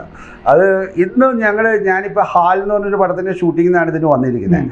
ആ ഹാളിൽ വന്നിട്ടുള്ള ക്യാമറമാനും രവിചന്ദ്രൻ തന്നെയായിരുന്നു ഇതിലെ ക്യാമറ. സോ അതിലെ ഗിയേഴ്സും അതിലെ ഗ്രിപ്പും ഒക്കെ ചെയ്യുന്ന ആൾക്കാർ തന്നെയാണ്, ക്രൂ തന്നെയാണ് അവിടെ ഉള്ളത്. അപ്പം ഞാൻ അവിടെ ഇത് റിലീസാവാൻ പോകുന്നതിന് മുമ്പ് തന്നെ ഞങ്ങൾ അവിടെ ഈ സീനിൻ്റെ ആഘോഷം അവിടെ തന്നെ തുടങ്ങിയാണ്. അവിടെ വന്നിട്ട് ഞങ്ങൾ ഇതിനെ പറഞ്ഞ് ചിരിക്കുകയും അവിടെയുള്ള ഇവരെല്ലാം മറ്റേ യൂണിറ്റിലുള്ള അവരൊക്കെ ആയിട്ട് വന്നിട്ട് ഇതിൻ്റെ ഫണ്ട് ഓരോ ദിവസം ഷൂട്ടിങ്ങിൻ്റെ തമാശകളും കാര്യങ്ങളൊക്കെ അതിൻ്റെ ആ ദിവസം വന്ന് ഭയങ്കര രസമായിരുന്നു. ഇപ്പം എനിക്ക് വന്നിട്ട് അടങ്ങി ഒതുങ്ങിയൊന്നുമല്ല ഞാൻ ലൊക്കേഷൻ. ഞാൻ ഒരു എൻ്റർടൈൻമെൻ്റ് ആയിരിക്കണം. അപ്പോൾ ഞങ്ങൾ അങ്ങനെ എല്ലാ സമയത്തും ഒരു തമാശയും കാര്യങ്ങളൊക്കെ ആയിട്ടാണ്. അപ്പോൾ ആ സീനൊക്കെ വന്നിട്ട് ഈ കാണുന്നവരും രസിക്കുകയാണല്ലോ. അവർ കണ്ടോളൂ അത് കഴിക്കണേ. ആ പുഴുവിനൊക്കെ പറയുമ്പോൾ ഇതൊക്കെ എന്നൊക്കെ വലിച്ചെടുക്കുന്ന സാധനമൊക്കെ ഉണ്ടായിരുന്നു. അത് കുറേ എടുത്തിട്ടുണ്ടായിരുന്നു. കാണാത്ത പ്രേക്ഷകരുണ്ടെങ്കിൽ കാണുമ്പോൾ നിങ്ങൾക്ക് എന്താണ് നമ്മൾ ഈ പറഞ്ഞ സീനിന്റെ എഫക്ട് എന്താണെന്ന് സിനിമയിൽ കാണുമ്പോൾ നമുക്ക് മനസ്സിലാവും. കണ്ടാലേ പറഞ്ഞു നമുക്ക് ഞങ്ങൾ എൻജോയ് ചെയ്യുന്ന എന്താ തമാശ എന്നുള്ളത് കാണുമ്പോൾ മനസ്സിലാവും. അത് തിയേറ്ററിൽ ഭയങ്കര നോക്കിക്കായിരുന്നു എല്ലായിടത്തും. ഞാൻ ഇന്നലെ നാഗ്നയുടെ ഫംഗ്ഷൻ പോയി കഴിഞ്ഞപ്പോഴും ചില സുഹൃത്തുക്കൾ അവിടെ വന്നിട്ട് അതിനെപ്പറ്റി തന്നെ പറഞ്ഞിരുന്നത്. അവനത് കാരണം അതിൻ്റെ ഡയലോഗ് ഒന്നും കറക്റ്റായിട്ട് കേൾക്കാൻ പറ്റില്ല, ചിരിയും ബഹളം കാരണം പിന്നെ കാണേണ്ടി വന്നു ഒന്നൊരാഴ്ച കൂടി എന്നൊക്കെ പറയും. അപ്പോൾ അത്രയ്ക്ക് ഭയങ്കര എഫക്റ്റ് ഉണ്ടായിരുന്നു ആ തിയേറ്ററിൽ. പറഞ്ഞ പോലെ അടുത്ത സിനിമ ഹാലാണ്. വീണ്ടും ഒരു സജീവ സിനിമ. ഞാൻ അങ്ങനെ ഗ്യാപ്പാണോ ഈ പറഞ്ഞ പോലെ പണ്ട് പോയി ഇടയ്ക്കിടയ്ക്ക് വന്ന് ചെയ്തു പോകുന്നത്? അല്ല, ഞാൻ എൻ്റെ മിഡിൽ ഈസ്റ്റ് ഗൾഫിലായിട്ടുള്ള എൻ്റെ ഫിലിം ലിറ്ററസിയുടെയും എൻ്റെ വിഷ്വൽ ലിറ്ററസി എന്ന് പറയുന്ന എൻ്റെ ഒരു പ്രോജക്റ്റ് ഉണ്ട്. അതിൻ്റെ ഭാഗമായിട്ട് ഞാൻ യൂണിവേഴ്സിറ്റികളിലും മറ്റിടത്ത് എല്ലാ ക്ലാസ് എടുക്കുന്നുണ്ട്. അപ്പോൾ അതുകൊണ്ട് ഞാൻ എപ്പോഴും ഇവിടെ ഉണ്ടാവണമെന്നില്ല. പിന്നെ എനിക്ക് യഥാർത്ഥത്തിൽ ഞാൻ കഥ കേൾക്കുമ്പോൾ തന്നെ ഇപ്പോൾ ഞാൻ എല്ലാ പടം എടുക്കാത്തതിൻ്റെ ഒരു പ്രശ്നം കൂടിയുണ്ട്. അതായത് പറഞ്ഞാൽ എനിക്ക് കഥ കേൾക്കുമ്പോൾ അറിയാം എൻ്റെ ക്യാരക്ടർ പെർഫോം ചെയ്യാനുള്ള സ്പേസ് ഉണ്ടോ എന്ന് ഞാൻ ആദ്യം നോക്കാം. ഒരുപക്ഷെ എനിക്ക് സിനിമ പഠിപ്പിക്കുന്നത് കൊണ്ട് ഞാനിപ്പോൾ ചെയ്തിരിക്കുന്ന നിങ്ങളിപ്പോൾ ഇതിന് തൊട്ട് മുമ്പ് ഇതൊക്കെ കെട്ടിയോളന്ന് മാറാല അതും എനിക്ക് ഇതുപോലെ തന്നെ എൻ്റെ സീൻസുകൾ മുഴുവൻ ഭയങ്കര ഇതായിരുന്നു. അതിനെ എനിക്ക് വർക്കൗട്ട് ചെയ്യാൻ അറിയാം. ഞാൻ അതിനകത്ത് ഓരോന്ന് വർക്ക് ചെയ്യും. ആ ബാർബറായിട്ടും ആ ബാർബറിൻ്റെ പ്രത്യേക ക്യാരക്ടറും വന്നായിരുന്നു ശരി വന്നിട്ടുള്ളത് മനസ്സിൽ പതിയും. ആ ക്യാരക്ടറിനെ ഞാൻ വർക്ക് ചെയ്യാൻ പറ്റുന്നതാണ്. ഞാനത് കേൾക്കുമ്പോൾ എനിക്കറിയാൻ വന്നിട്ട് ഒരുപക്ഷെ ഞാൻ സിനിമ പഠിപ്പിക്കുന്നത് കൊണ്ടും സിനിമയുടെ കാര്യങ്ങളുടെ എല്ലാ കാര്യങ്ങളെ കുറിച്ചുകൊണ്ട് എനിക്കൊരു കഥ കേട്ടാൽ അറിയാൻ പറ്റും. അപ്പോൾ അതുകൊണ്ട് ഞാൻ ഒരുപക്ഷെ ഞാൻ ചെയ്യുന്ന പടങ്ങളുടെ ഒരു 5 ഇരട്ടി പടങ്ങൾ ഞാൻ ചെയ്യാതെ വിടുന്നുണ്ടാവാം. അതെന്താ പറഞ്ഞാൽ എനിക്കത് ചിലപ്പോൾ സൂട്ടാവില്ല എന്ന് എനിക്കുണ്ടാവും. ഞാനത് ചെയ്ത് അല്ലെങ്കിൽ ആ ക്യാരക്ടർ അവർ ചിലപ്പോൾ ബേസിക്കലി എന്തായിരിക്കും, പലരും വന്നിട്ട് ഞാൻ എന്താ ചെയ്യണേ, ഏത് ക്യാരക്ടറും ചെയ്യും എന്നുള്ള രീതിയിൽ, അല്ലെങ്കിൽ ചിലപ്പോൾ അത് വളരെ ഇൻസിഗ്നിഫിക്കൻ്റ് ആയിരിക്കും എ ക്യാരക്ടർ. മനസ്സിലായോ? Maybe it is not connected with the main story. വലിപ്പമല്ല ഞാൻ നോക്കുക, ഞാൻ പറഞ്ഞ മനസ്സിലായോ? എനിക്ക് I M not bothered about എത്ര ദിവസം വർക്ക് ചെയ്യണം എന്നുള്ളത്. But it should have some the character അതിനകത്തേക്ക് മസ്റ്റാവും. അപ്പോൾ ആ ക്യാരക്ടർ അതിനകത്ത് എവിടെയാണ് നിൽക്കണേന്ന് ഞാൻ നോക്കും. യഥാർത്ഥത്തിൽ എവിടെയാണ് ആ ക്യാരക്ടർ സ്പേസ് ചെയ്തിരിക്കുന്നത് ഈ ടോട്ടൽ കഥയിൽ, ആ ക്യാരക്ടർ. ദെൻ ആ കഥാപാത്രം എത്രത്തോളം എനിക്ക് വന്നിട്ട് അതിന് ഡെലിവറി ചെയ്യാനുള്ള സാധനങ്ങളുണ്ട്. ആക്ച്വലി എൻജോയ് ചെയ്ത് ചെയ്യാൻ പറ്റണം. ഞാൻ ചെയ്യുമ്പോൾ എനിക്ക് എൻജോയ് ചെയ്യണം, അല്ലാതെ ഞാനിതൊരു തൊഴിലാളിയൊന്നുമല്ല. മനസ്സിലായോ? എനിക്കുണ്ട്. ഞാനൊരു ആർട്ടിസ്റ്റാണ്. അപ്പോൾ എനിക്ക് എന്നെ സംബന്ധിച്ചോളം ഞാൻ എന്നെ കാണുന്ന അങ്ങനെയാണ്. എനിക്കതിന് പേരിൽ അവർ പൈസ തരുന്നുണ്ട് എന്നാൽ പോയി ചെയ്ത് കളയാമെന്ന് പറയുന്നതിനകത്തല്ല. എനിക്കതിനേക്കാളും കൂടുതലായിട്ട് ഞാൻ ഈ സമയം വന്നിട്ട് ഞാൻ എടുക്കുന്നത് മറ്റ് ഞാൻ ഇഷ്ടപ്പെടുന്ന സിനിമയിൽ തന്നെ സിനിമയെ പ്രൊമോട്ട് ചെയ്യുന്ന, മറ്റവരുടെ സിനിമകൾ ചെയ്യുന്ന ആ സമയത്തെ ഞാൻ അപഹരിക്കുകയാണ് ഇങ്ങോട്ടേക്ക്. അതുകൊണ്ട് എനിക്ക് ഒരു സെക്കൻഡ് ഞാൻ ചുമ്മാ ഇരിക്കുന്നില്ല. ഞാൻ ഇവിടെ വന്നാൽ എന്തെങ്കിലും ഒരു പ്രവൃത്തി ചെയ്തുകൊണ്ടിരിക്കും. ഞാൻ ഇവിടെ നാട്ടിൽ വന്നാൽ ഇവിടെ എവിടെയെങ്കിലുമൊക്കെ പോയി ഞാൻ ഫിലിം വർക്ക്ഷോപ്പ് ചെയ്യും. അവിടെ ഇവിടെയൊക്കെ ആയിട്ട് ഞാൻ ചെറുതായിട്ട് ഫിലിം വർക്ക്ഷോപ്പ് ചെയ്യും. അപ്പോൾ എൻ്റെ കയ്യിൽ ക്യാമറ എക്യുപ്മെൻറ്റ്സ് എല്ലാം ഉണ്ട്. ട്രാക്കർ, ട്രോളി, ഗിംബൽ, എല്ലാ ടൈപ്പ് ലൈക്ക് വാക്യൂം കംപ്രസർ വരെ ഉണ്ട് എൻ്റെ കയ്യിൽ. നല്ല മൾട്ടിപ്പിൾ ക്യാമറാസ് ഉണ്ട് ഞങ്ങൾക്ക്. അപ്പോൾ ഞങ്ങൾക്ക് ഏത് സമയത്തും ഞാൻ സിനിമയുടെ ഉള്ളിലും സിനിമ പഠിപ്പിക്കലിലും സിനിമയുടെ കൂടെയും ഇരിക്കുന്നത് കൊണ്ട് എനിക്കറിയാം ഏത് വർക്കൗട്ട് ആവുന്നത്. അതുകൊണ്ട് ഞാനിപ്പോൾ ചെയ്യുന്ന നിങ്ങൾ നോക്കിക്കഴിഞ്ഞ് കഴിഞ്ഞാൽ എൻ്റെ കഥാപാത്രങ്ങളിൽ എനിക്ക് പെർഫോം ചെയ്യാനായിട്ടും അത് ഞാൻ എൻജോയ് ചെയ്ത് ചെയ്യുകയാണ്. I will not say that I'm a great actor, but I am an entertainer. I can entertain, കാരണം നിങ്ങൾ തിയേറ്ററിൽ വരുന്നത് മെയിൻ സ്ട്രീം സിനിമയിൽ വരുന്നത് എൻ്റർടൈൻ ചെയ്യാനാണ്. അതെ. അപ്പോൾ അതിനകത്തേക്ക് ഞാൻ എൻ്റെ കഥാപാത്രത്തിലൂടെ ഞാൻ എൻ്റർടൈൻ ചെയ്യാൻ മാക്സിമം ഞാൻ ശ്രമിക്കും. ഞാനിടും. അത് ഞാൻ എൻജോയ് ചെയ്താൽ ചെയ്യണേ. അത് നിങ്ങൾക്ക് അതിനകത്തേക്ക് അത് കാണാൻ സാധിക്കും. അപ്പോൾ അതായിരിക്കും എനിക്ക് ചെയ്യാൻ ഇഷ്ടം. അങ്ങനെ ചെയ്യാൻ പറ്റാത്തടത്ത് ഞാൻ വീർപ്പ് മുട്ടിക്കഴിഞ്ഞാൽ എനിക്ക് ഭയങ്കര ബുദ്ധിമുട്ടാണ്. അപ്പം ഞാൻ എന്തിനും അങ്ങനെ സഹിക്കാൻ പോകണം എന്നുള്ളത് കൊണ്ട് ഒരുപാട് സിനിമകൾ വിടുന്നുണ്ട്. ഞാൻ ഒരുപാട് പേര് എനിക്കതിന് വേണ്ടി പരിഭവം ഉണ്ടായിട്ടുണ്ട്. ഒരുപാട് വിഷമങ്ങളും പ്രശ്നങ്ങളും ഉണ്ട്. പക്ഷേ ആ ലോങ് വേയിൽ പിന്നീട് ഞാൻ കണ്ടിട്ടുണ്ട്. ആ പടം റിലീസാവാൻ നേരത്ത് ആ ക്യാരക്ടറൊന്നും വലിയ സംഭവമായിട്ട് മാറിയിട്ടുമില്ല. ഞാൻ അപ്പോൾ അവരോട് ചൂണ്ടിക്കാണിച്ചിട്ടുണ്ട്. മനസ്സിലായോ? അപ്പോൾ ഞാൻ പറയും അവരുടെ അടുത്ത് എപ്പോഴും നിങ്ങളുടെ സിനിമ ചെയ്യില്ല എന്നുള്ളതല്ല. ഞാനിപ്പോൾ ഞാൻ പറഞ്ഞുതരാം. ഇപ്പോൾ ഈ ഹാലിൽ ഞാൻ ചെയ്യാൻ പോകുമ്പോൾ ഞാൻ വിട്ട 2 സിനിമകളുണ്ട്. ആക്ച്വലി ഞാൻ 2 സംവിധായകരോടും ഞാൻ സംസാരിച്ചിട്ടുണ്ട്. ശരിക്കും ഒന്ന് ഒമറിൻ്റെ പടമായിരുന്നു. എനിക്ക് ചെയ്യാൻ പറ്റില്ല. ഞാൻ ഒമറിൻ്റെ പടം ഞാൻ ചെയ്യും. എന്നെ ഇനിയും വിളിച്ചാൽ ഈ പടം ഞാൻ ലാസ്റ്റ് മിനിറ്റിൽ മാറേണ്ടി വന്നു പറഞ്ഞാൽ അത് എനിക്ക് തോന്നി അതിനകത്ത് ഞാൻ ആവില്ല, ഞാൻ വിചാരിച്ചത്ര എനിക്ക് ചെയ്യാൻ ഉണ്ടാവില്ല എന്ന്. May be he things actually okay. But എന്നെ സംബന്ധിച്ചോളം വന്നിട്ടുള്ളത് അതുപോലെ തന്നെയാണ്. ഞാൻ മറ്റേ പ്രീസ്റ്റിൻ്റെ ഡയറക്ടർ ജോഫിൻ്റെ പടം അത് സെയിം ഫോറൻസിക് ഡോക്ടറാണ്. ഞാനിപ്പോൾ ഒരു ഫോറൻസിക് ഡോക്ടർ ചെയ്തിട്ടുള്ളൂ. മനസ്സിലായില്ലേ? അപ്പോൾ ഞാൻ പുള്ളിയോട് സംസാരിച്ചു. ഞാൻ യെസ് അങ്ങനെ എനിക്ക് തോന്നുന്നത് ഞാൻ പറഞ്ഞ ഇപ്പോൾ അതുപോലെ ഒരുപാട് പേരുടെ എനിക്ക് ചെയ്യാൻ പറ്റാതെ ഞാൻ ചെയ്യും. I love to do cinema. എനിക്ക് ഈ വരുന്ന എല്ലാ പുതിയ ഡയറക്ടേഴ്സിൻ്റെ ഒപ്പം വന്ന് എനിക്ക് സിനിമ ചെയ്യണമെന്നുണ്ട്. എൻ്റെ കൂടെ ഉണ്ടായിരുന്ന പഴയ ഡയറക്ടേഴ്സ് തിരിച്ചു വന്ന് സിനിമ ചെയ്യണമെന്ന് എനിക്ക് ആഗ്രഹമുണ്ട്. കാരണം അവരുമായിട്ട് എനിക്ക് പുതിയ രീതിയിൽ ഇപ്പോൾ സുരേഷ് ബാബുവിനെ പോലെ ഞാൻ 2 ആഗ്രഹിക്കുന്നവരാ. ഞാൻ എല്ലാ കാലഘട്ടത്തിലും നിന്നിരിക്കുന്നവരാ. അപ്പോൾ എന്നെ സംബന്ധിച്ചോളം ഞാൻ അതിനനുസരിച്ചിട്ട് ഞാൻ അതിനെ ഒഴുകിയെടുക്കുമല്ലേ. ഈ ലൈക്ക് ഇതില്ലേ ചെറിയ മരക്കഷ്ണം ഇങ്ങനെ വെള്ളത്തിൽ കിടക്കണം. ഞാൻ അങ്ങനെ നീന്തല്ല. ഞാനത് പോകുന്നതിനകത്ത് എൻജോയ് ചെയ്യുന്നുണ്ട്.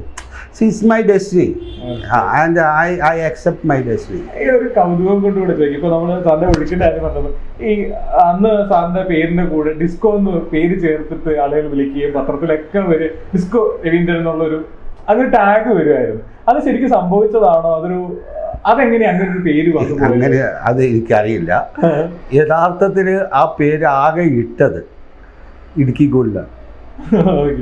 അത് ഞാൻ പോയി ആഷിഖ് കപൂറിനോട് റിക്വസ്റ്റ് ചെയ്ത് റിമൂവ് ചെയ്ത്. അവർക്ക് അതിന് നഷ്ടമുണ്ടായി ഒരുപാട് ഗ്രാഫിക്ക്. കാരണം കംപ്ലീറ്റ് ഡിസ്കോ രവീന്ദ്രൻ എന്ന് പറഞ്ഞ് അതിനകത്ത് വെച്ചിരുന്ന ഒരു അങ്ങനെ ഒരു മാർക്കറ്റിംഗ് ഉണ്ടായിരുന്നു അവരുടെ എല്ലാവരും ക്യാരക്ടേഴ്സിനും വെച്ച്.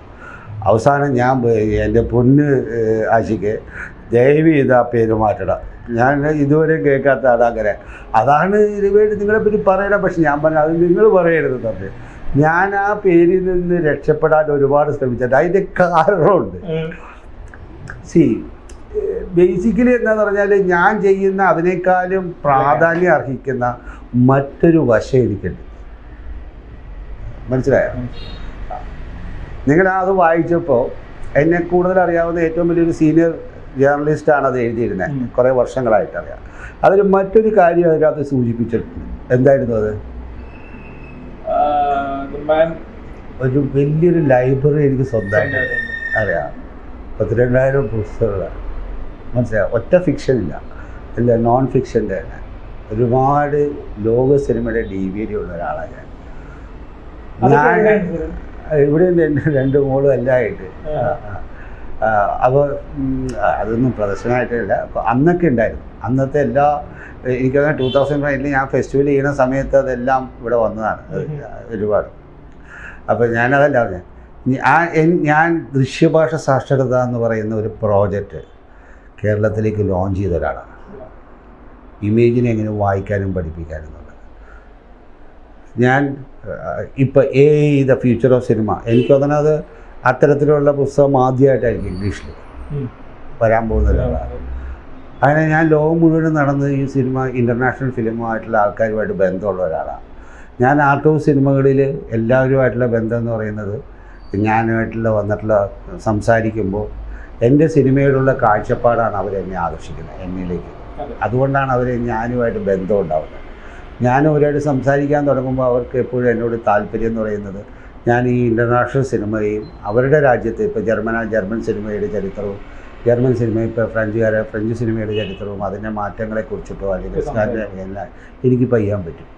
അത് അവരെ എപ്പോഴും അവരുടെ സിനിമയെക്കുറിച്ചിട്ട് പുറത്തുനിന്ന് ഒരുത്തം സംസാരിക്കുന്നത് ഞാനും അവരുമായിട്ട് ഭയങ്കര അധികം അറ്റാച്ച്ഡ്. അപ്പം അങ്ങനെ സംസാരിക്കുന്ന അങ്ങനെ അവരുമായിട്ട് ബന്ധമുള്ള ഒരാളാണ് ഞാൻ ഇരിക്കുന്നത്. അവർക്ക് ആർക്കും അറിയാത്ത എനിക്ക് ആ പ്രൊഫൈലുണ്ട്. ആ പ്രൊഫൈല് അല്ല കേരളത്തിലുള്ളവർക്ക് അറിയാവുന്ന. അവർക്ക് ആ പ്രൊഫൈലേ അറിയില്ല. ഇപ്പൊ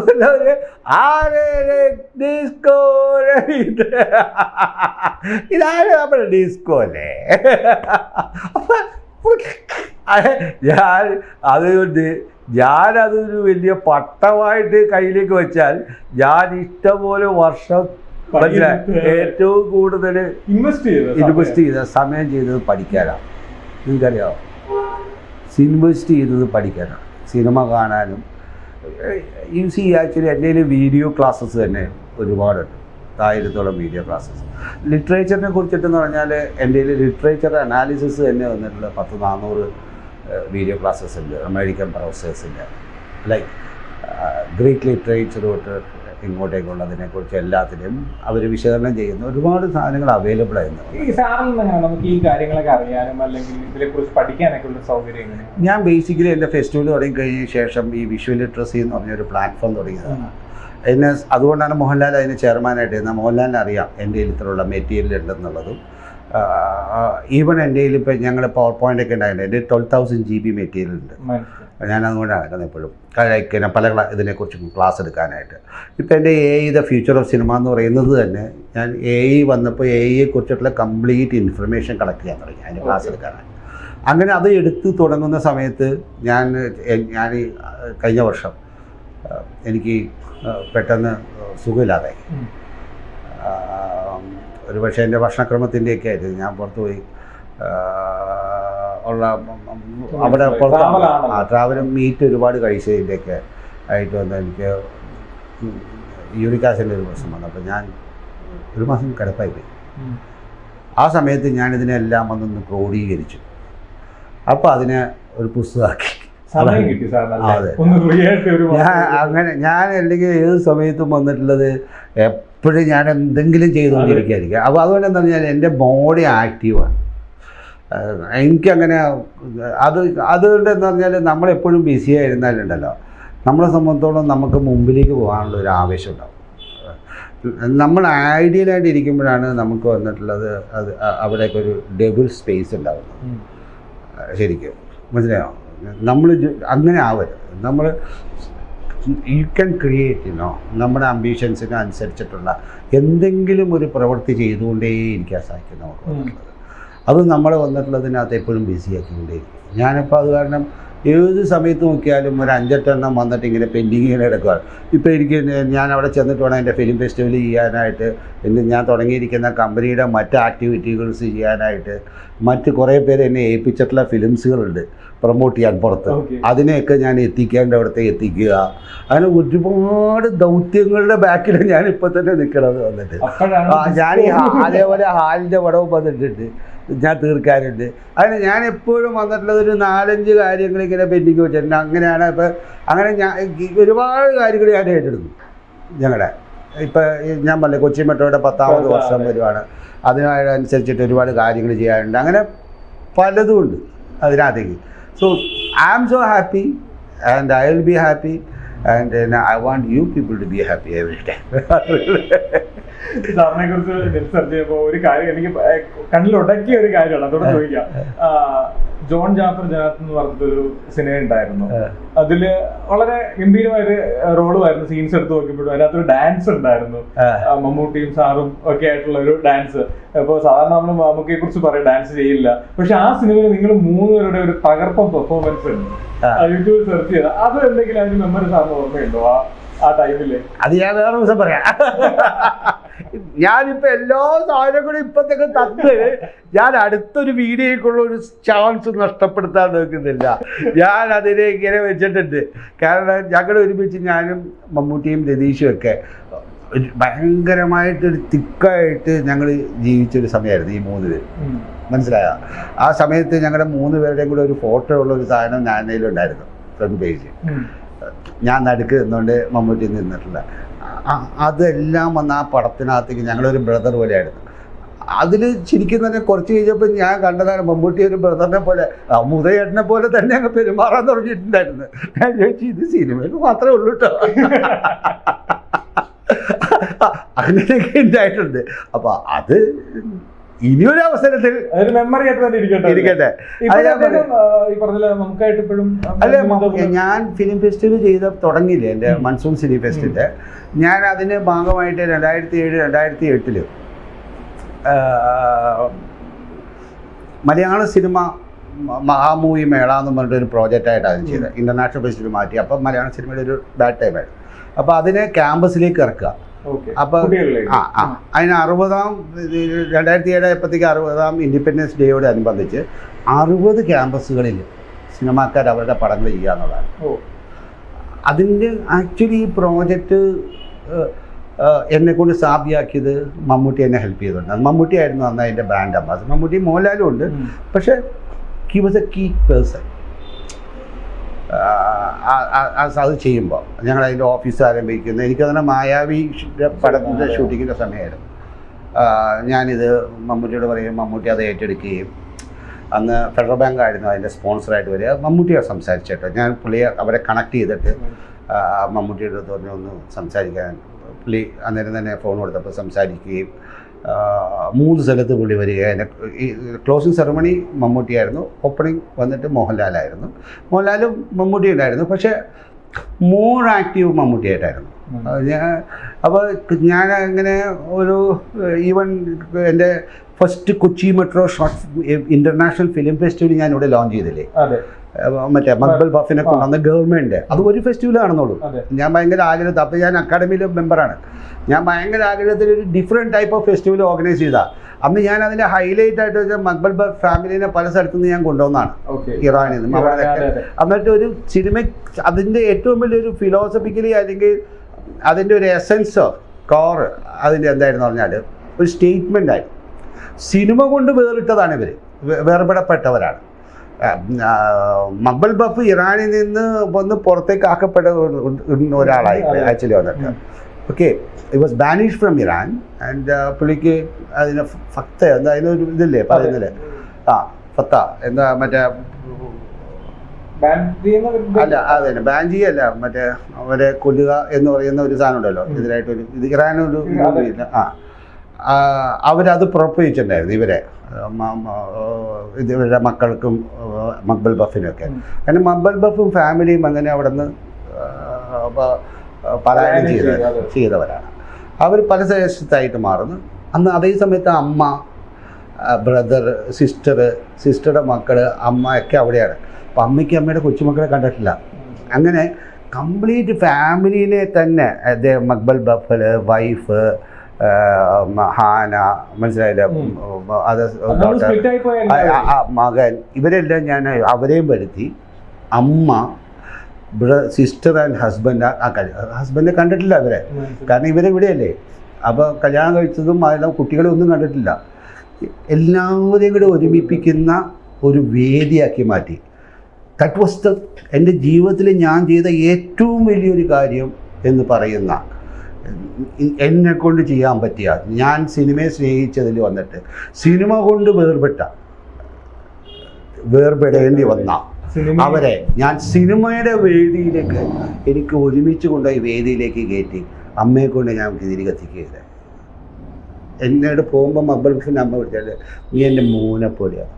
കാരണം അവർക്ക് ഒരു പെണ്ണോ ഇല്ലെന്ന് എനിക്കറിയില്ല, കാരണം വർഷങ്ങളായില്ലേ, നീ അവർക്ക് വയ്യായിരുന്നു. അവർ കൊച്ചുമക്കളെ ഭയങ്കരമായിട്ട് കാണാതെ ഇങ്ങനെ കൊതിക്കുകയായിരുന്നു, മനസ്സിലായി. ആ 10 ദിവസം അവർക്ക് ഒരു ഫാമിലി ഗെറ്റ് ടുഗദർ നമ്മളിവിടെ ഉണ്ടാക്കി,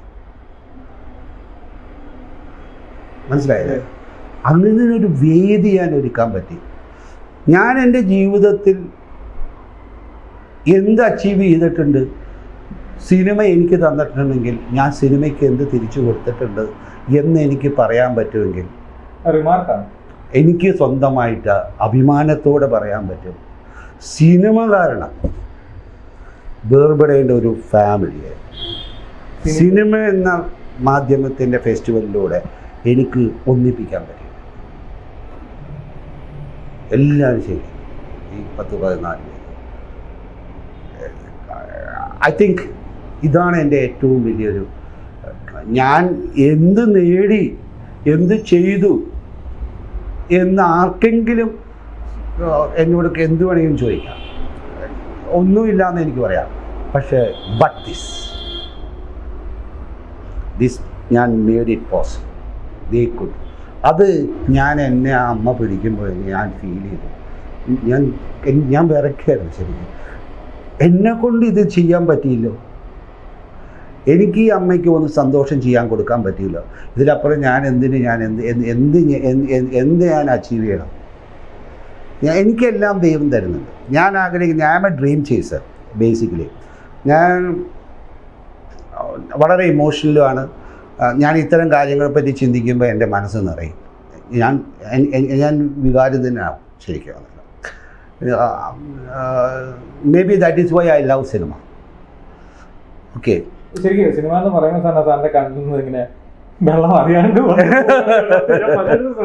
അല്ലല്ല, ഞാൻ ഭയങ്കര I am so much actually. ഞാൻ എപ്പോഴും ഞാൻ കിടക്കുന്ന സമയത്തും കിടക്കുന്നത് എൻ്റെ വൈഫ് എപ്പോഴും പറയുന്നത്, ഞാൻ സിനിമയിലൂടെ കിടക്കുമ്പോൾ എൻ്റെ അടുത്ത് പുസ്തകം കിടപ്പുണ്ടാവും, ഞാൻ കണ്ടുകൊണ്ടിരിക്കുന്നുണ്ടാവും, പുസ്തകം എടുത്ത് നോക്കും.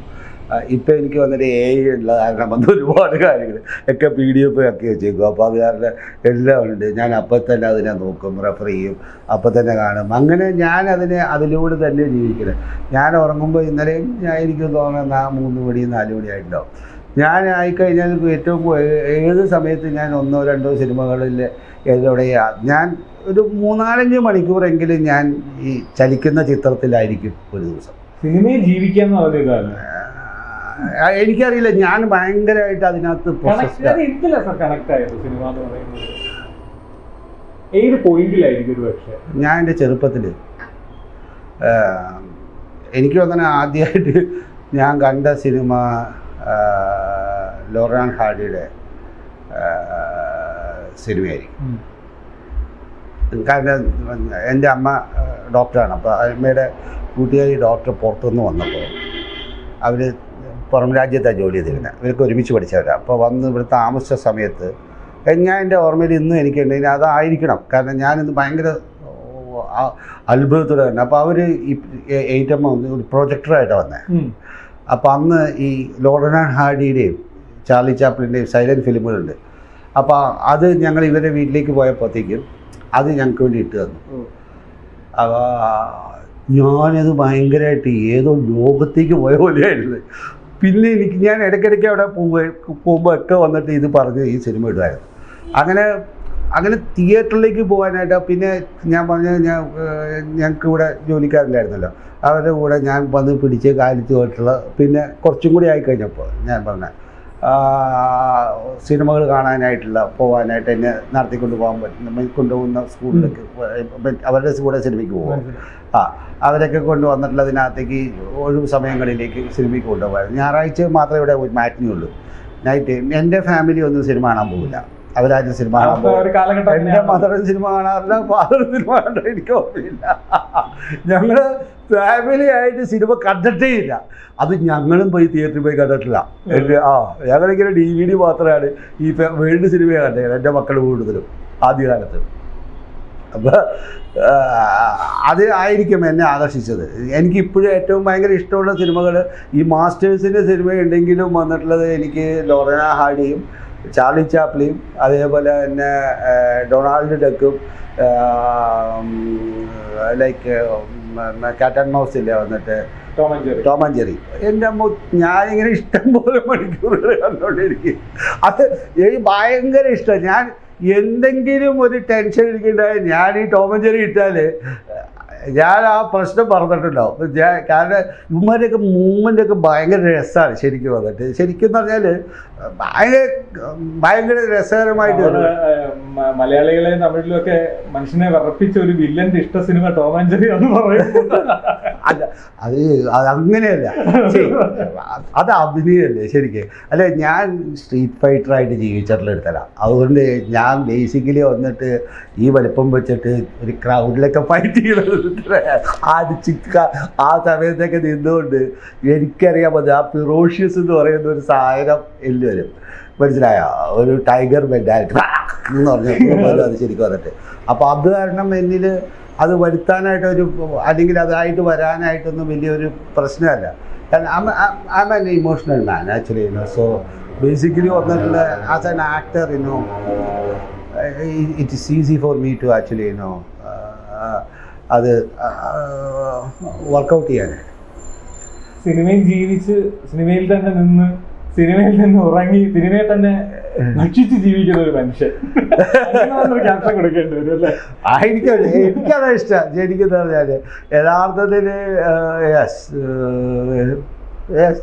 I am more than an actor. ഒരുപാട് കാരണം നമ്മൾ പല ഇന്റർവ്യൂസ് എടുക്കുന്നുണ്ട്, സംസാരിക്കുന്നുണ്ട്. പക്ഷെ സിനിമയെ കുറിച്ച് ഞാൻ ഇത്രയും സംസാരിച്ചൊരു ഇന്റർവ്യൂ എന്റെ കരിയറിൽ ഒരു പക്ഷേ ഇത് ആദ്യമായിട്ട് തന്നെയാണ്. ഇത്രത്തോളം സിനിമയെ നമ്മൾ സംസാരിച്ചു. സിനിമയെ അങ്ങ് ആ കാലം മുതൽ ഈ ഏറ്റവും അടുത്ത DNA വരെ നമ്മൾ സംസാരിക്കുന്ന ഒരു അവസരം ഉണ്ടായി.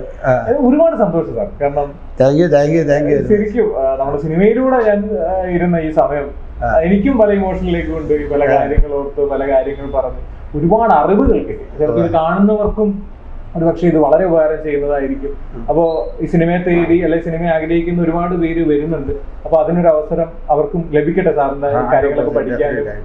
ഈ പറഞ്ഞ പുതിയ പ്രോജക്റ്റിൽ വിഷ്വൽ പ്രോജക്റ്റിലൂടെ ആളുകൾക്ക് കൂടുതൽ ഇനിയിപ്പം ഫ്യൂച്ചർ അതിലും സാറിന്റെ ഒരു സിഗ്നേച്ചർ വീഴട്ടെ.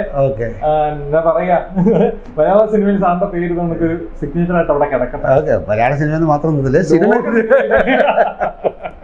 ഞാനിപ്പം മിഡിൽ ഈസ്റ്റ് ബേസ് ചെയ്ത വർക്കിടെ ഐ വാണ്ട് ടു പ്രൊഡ്യൂസ്. അവിടെ പോയിട്ട് ഞാനിപ്പോൾ ഒരു അറബിക്ക് കാര്യങ്ങൾ ചെയ്യണം എന്നുള്ള ആഗ്രഹത്തിൽ ഇരിക്കണവരാ. അത് ഞാൻ പ്രൊഡ്യൂസ് ചെയ്യും. ആ ഞാൻ അതിന് വേണ്ടിയാണ്, കാരണം എൻ്റെ കയ്യിൽ എക്യുപ്മെൻ്റ് ഒക്കെ ഉണ്ട്. മനസ്സിലായി. ഞാൻ അതെല്ലാം എൻ്റെ പ്രൊഡക്ഷൻ ഹൗസ് ഞാൻ അവിടെ തുടങ്ങിയിട്ടുണ്ട്. ഒരു മലയാളം അഭിമാനം ഉണ്ടാവട്ടെ, ആദ്യം ഒരു അറബിക് സിനിമ അങ്ങനെ സംഭവിക്കട്ടെ. എന്നിട്ട് നമ്മൾ ഒരിക്കൽ കൂടി വീണ്ടും കാണും. പിന്നെ വിശേഷങ്ങൾ പറയാം. Okay, thank you very much. Thank you very much.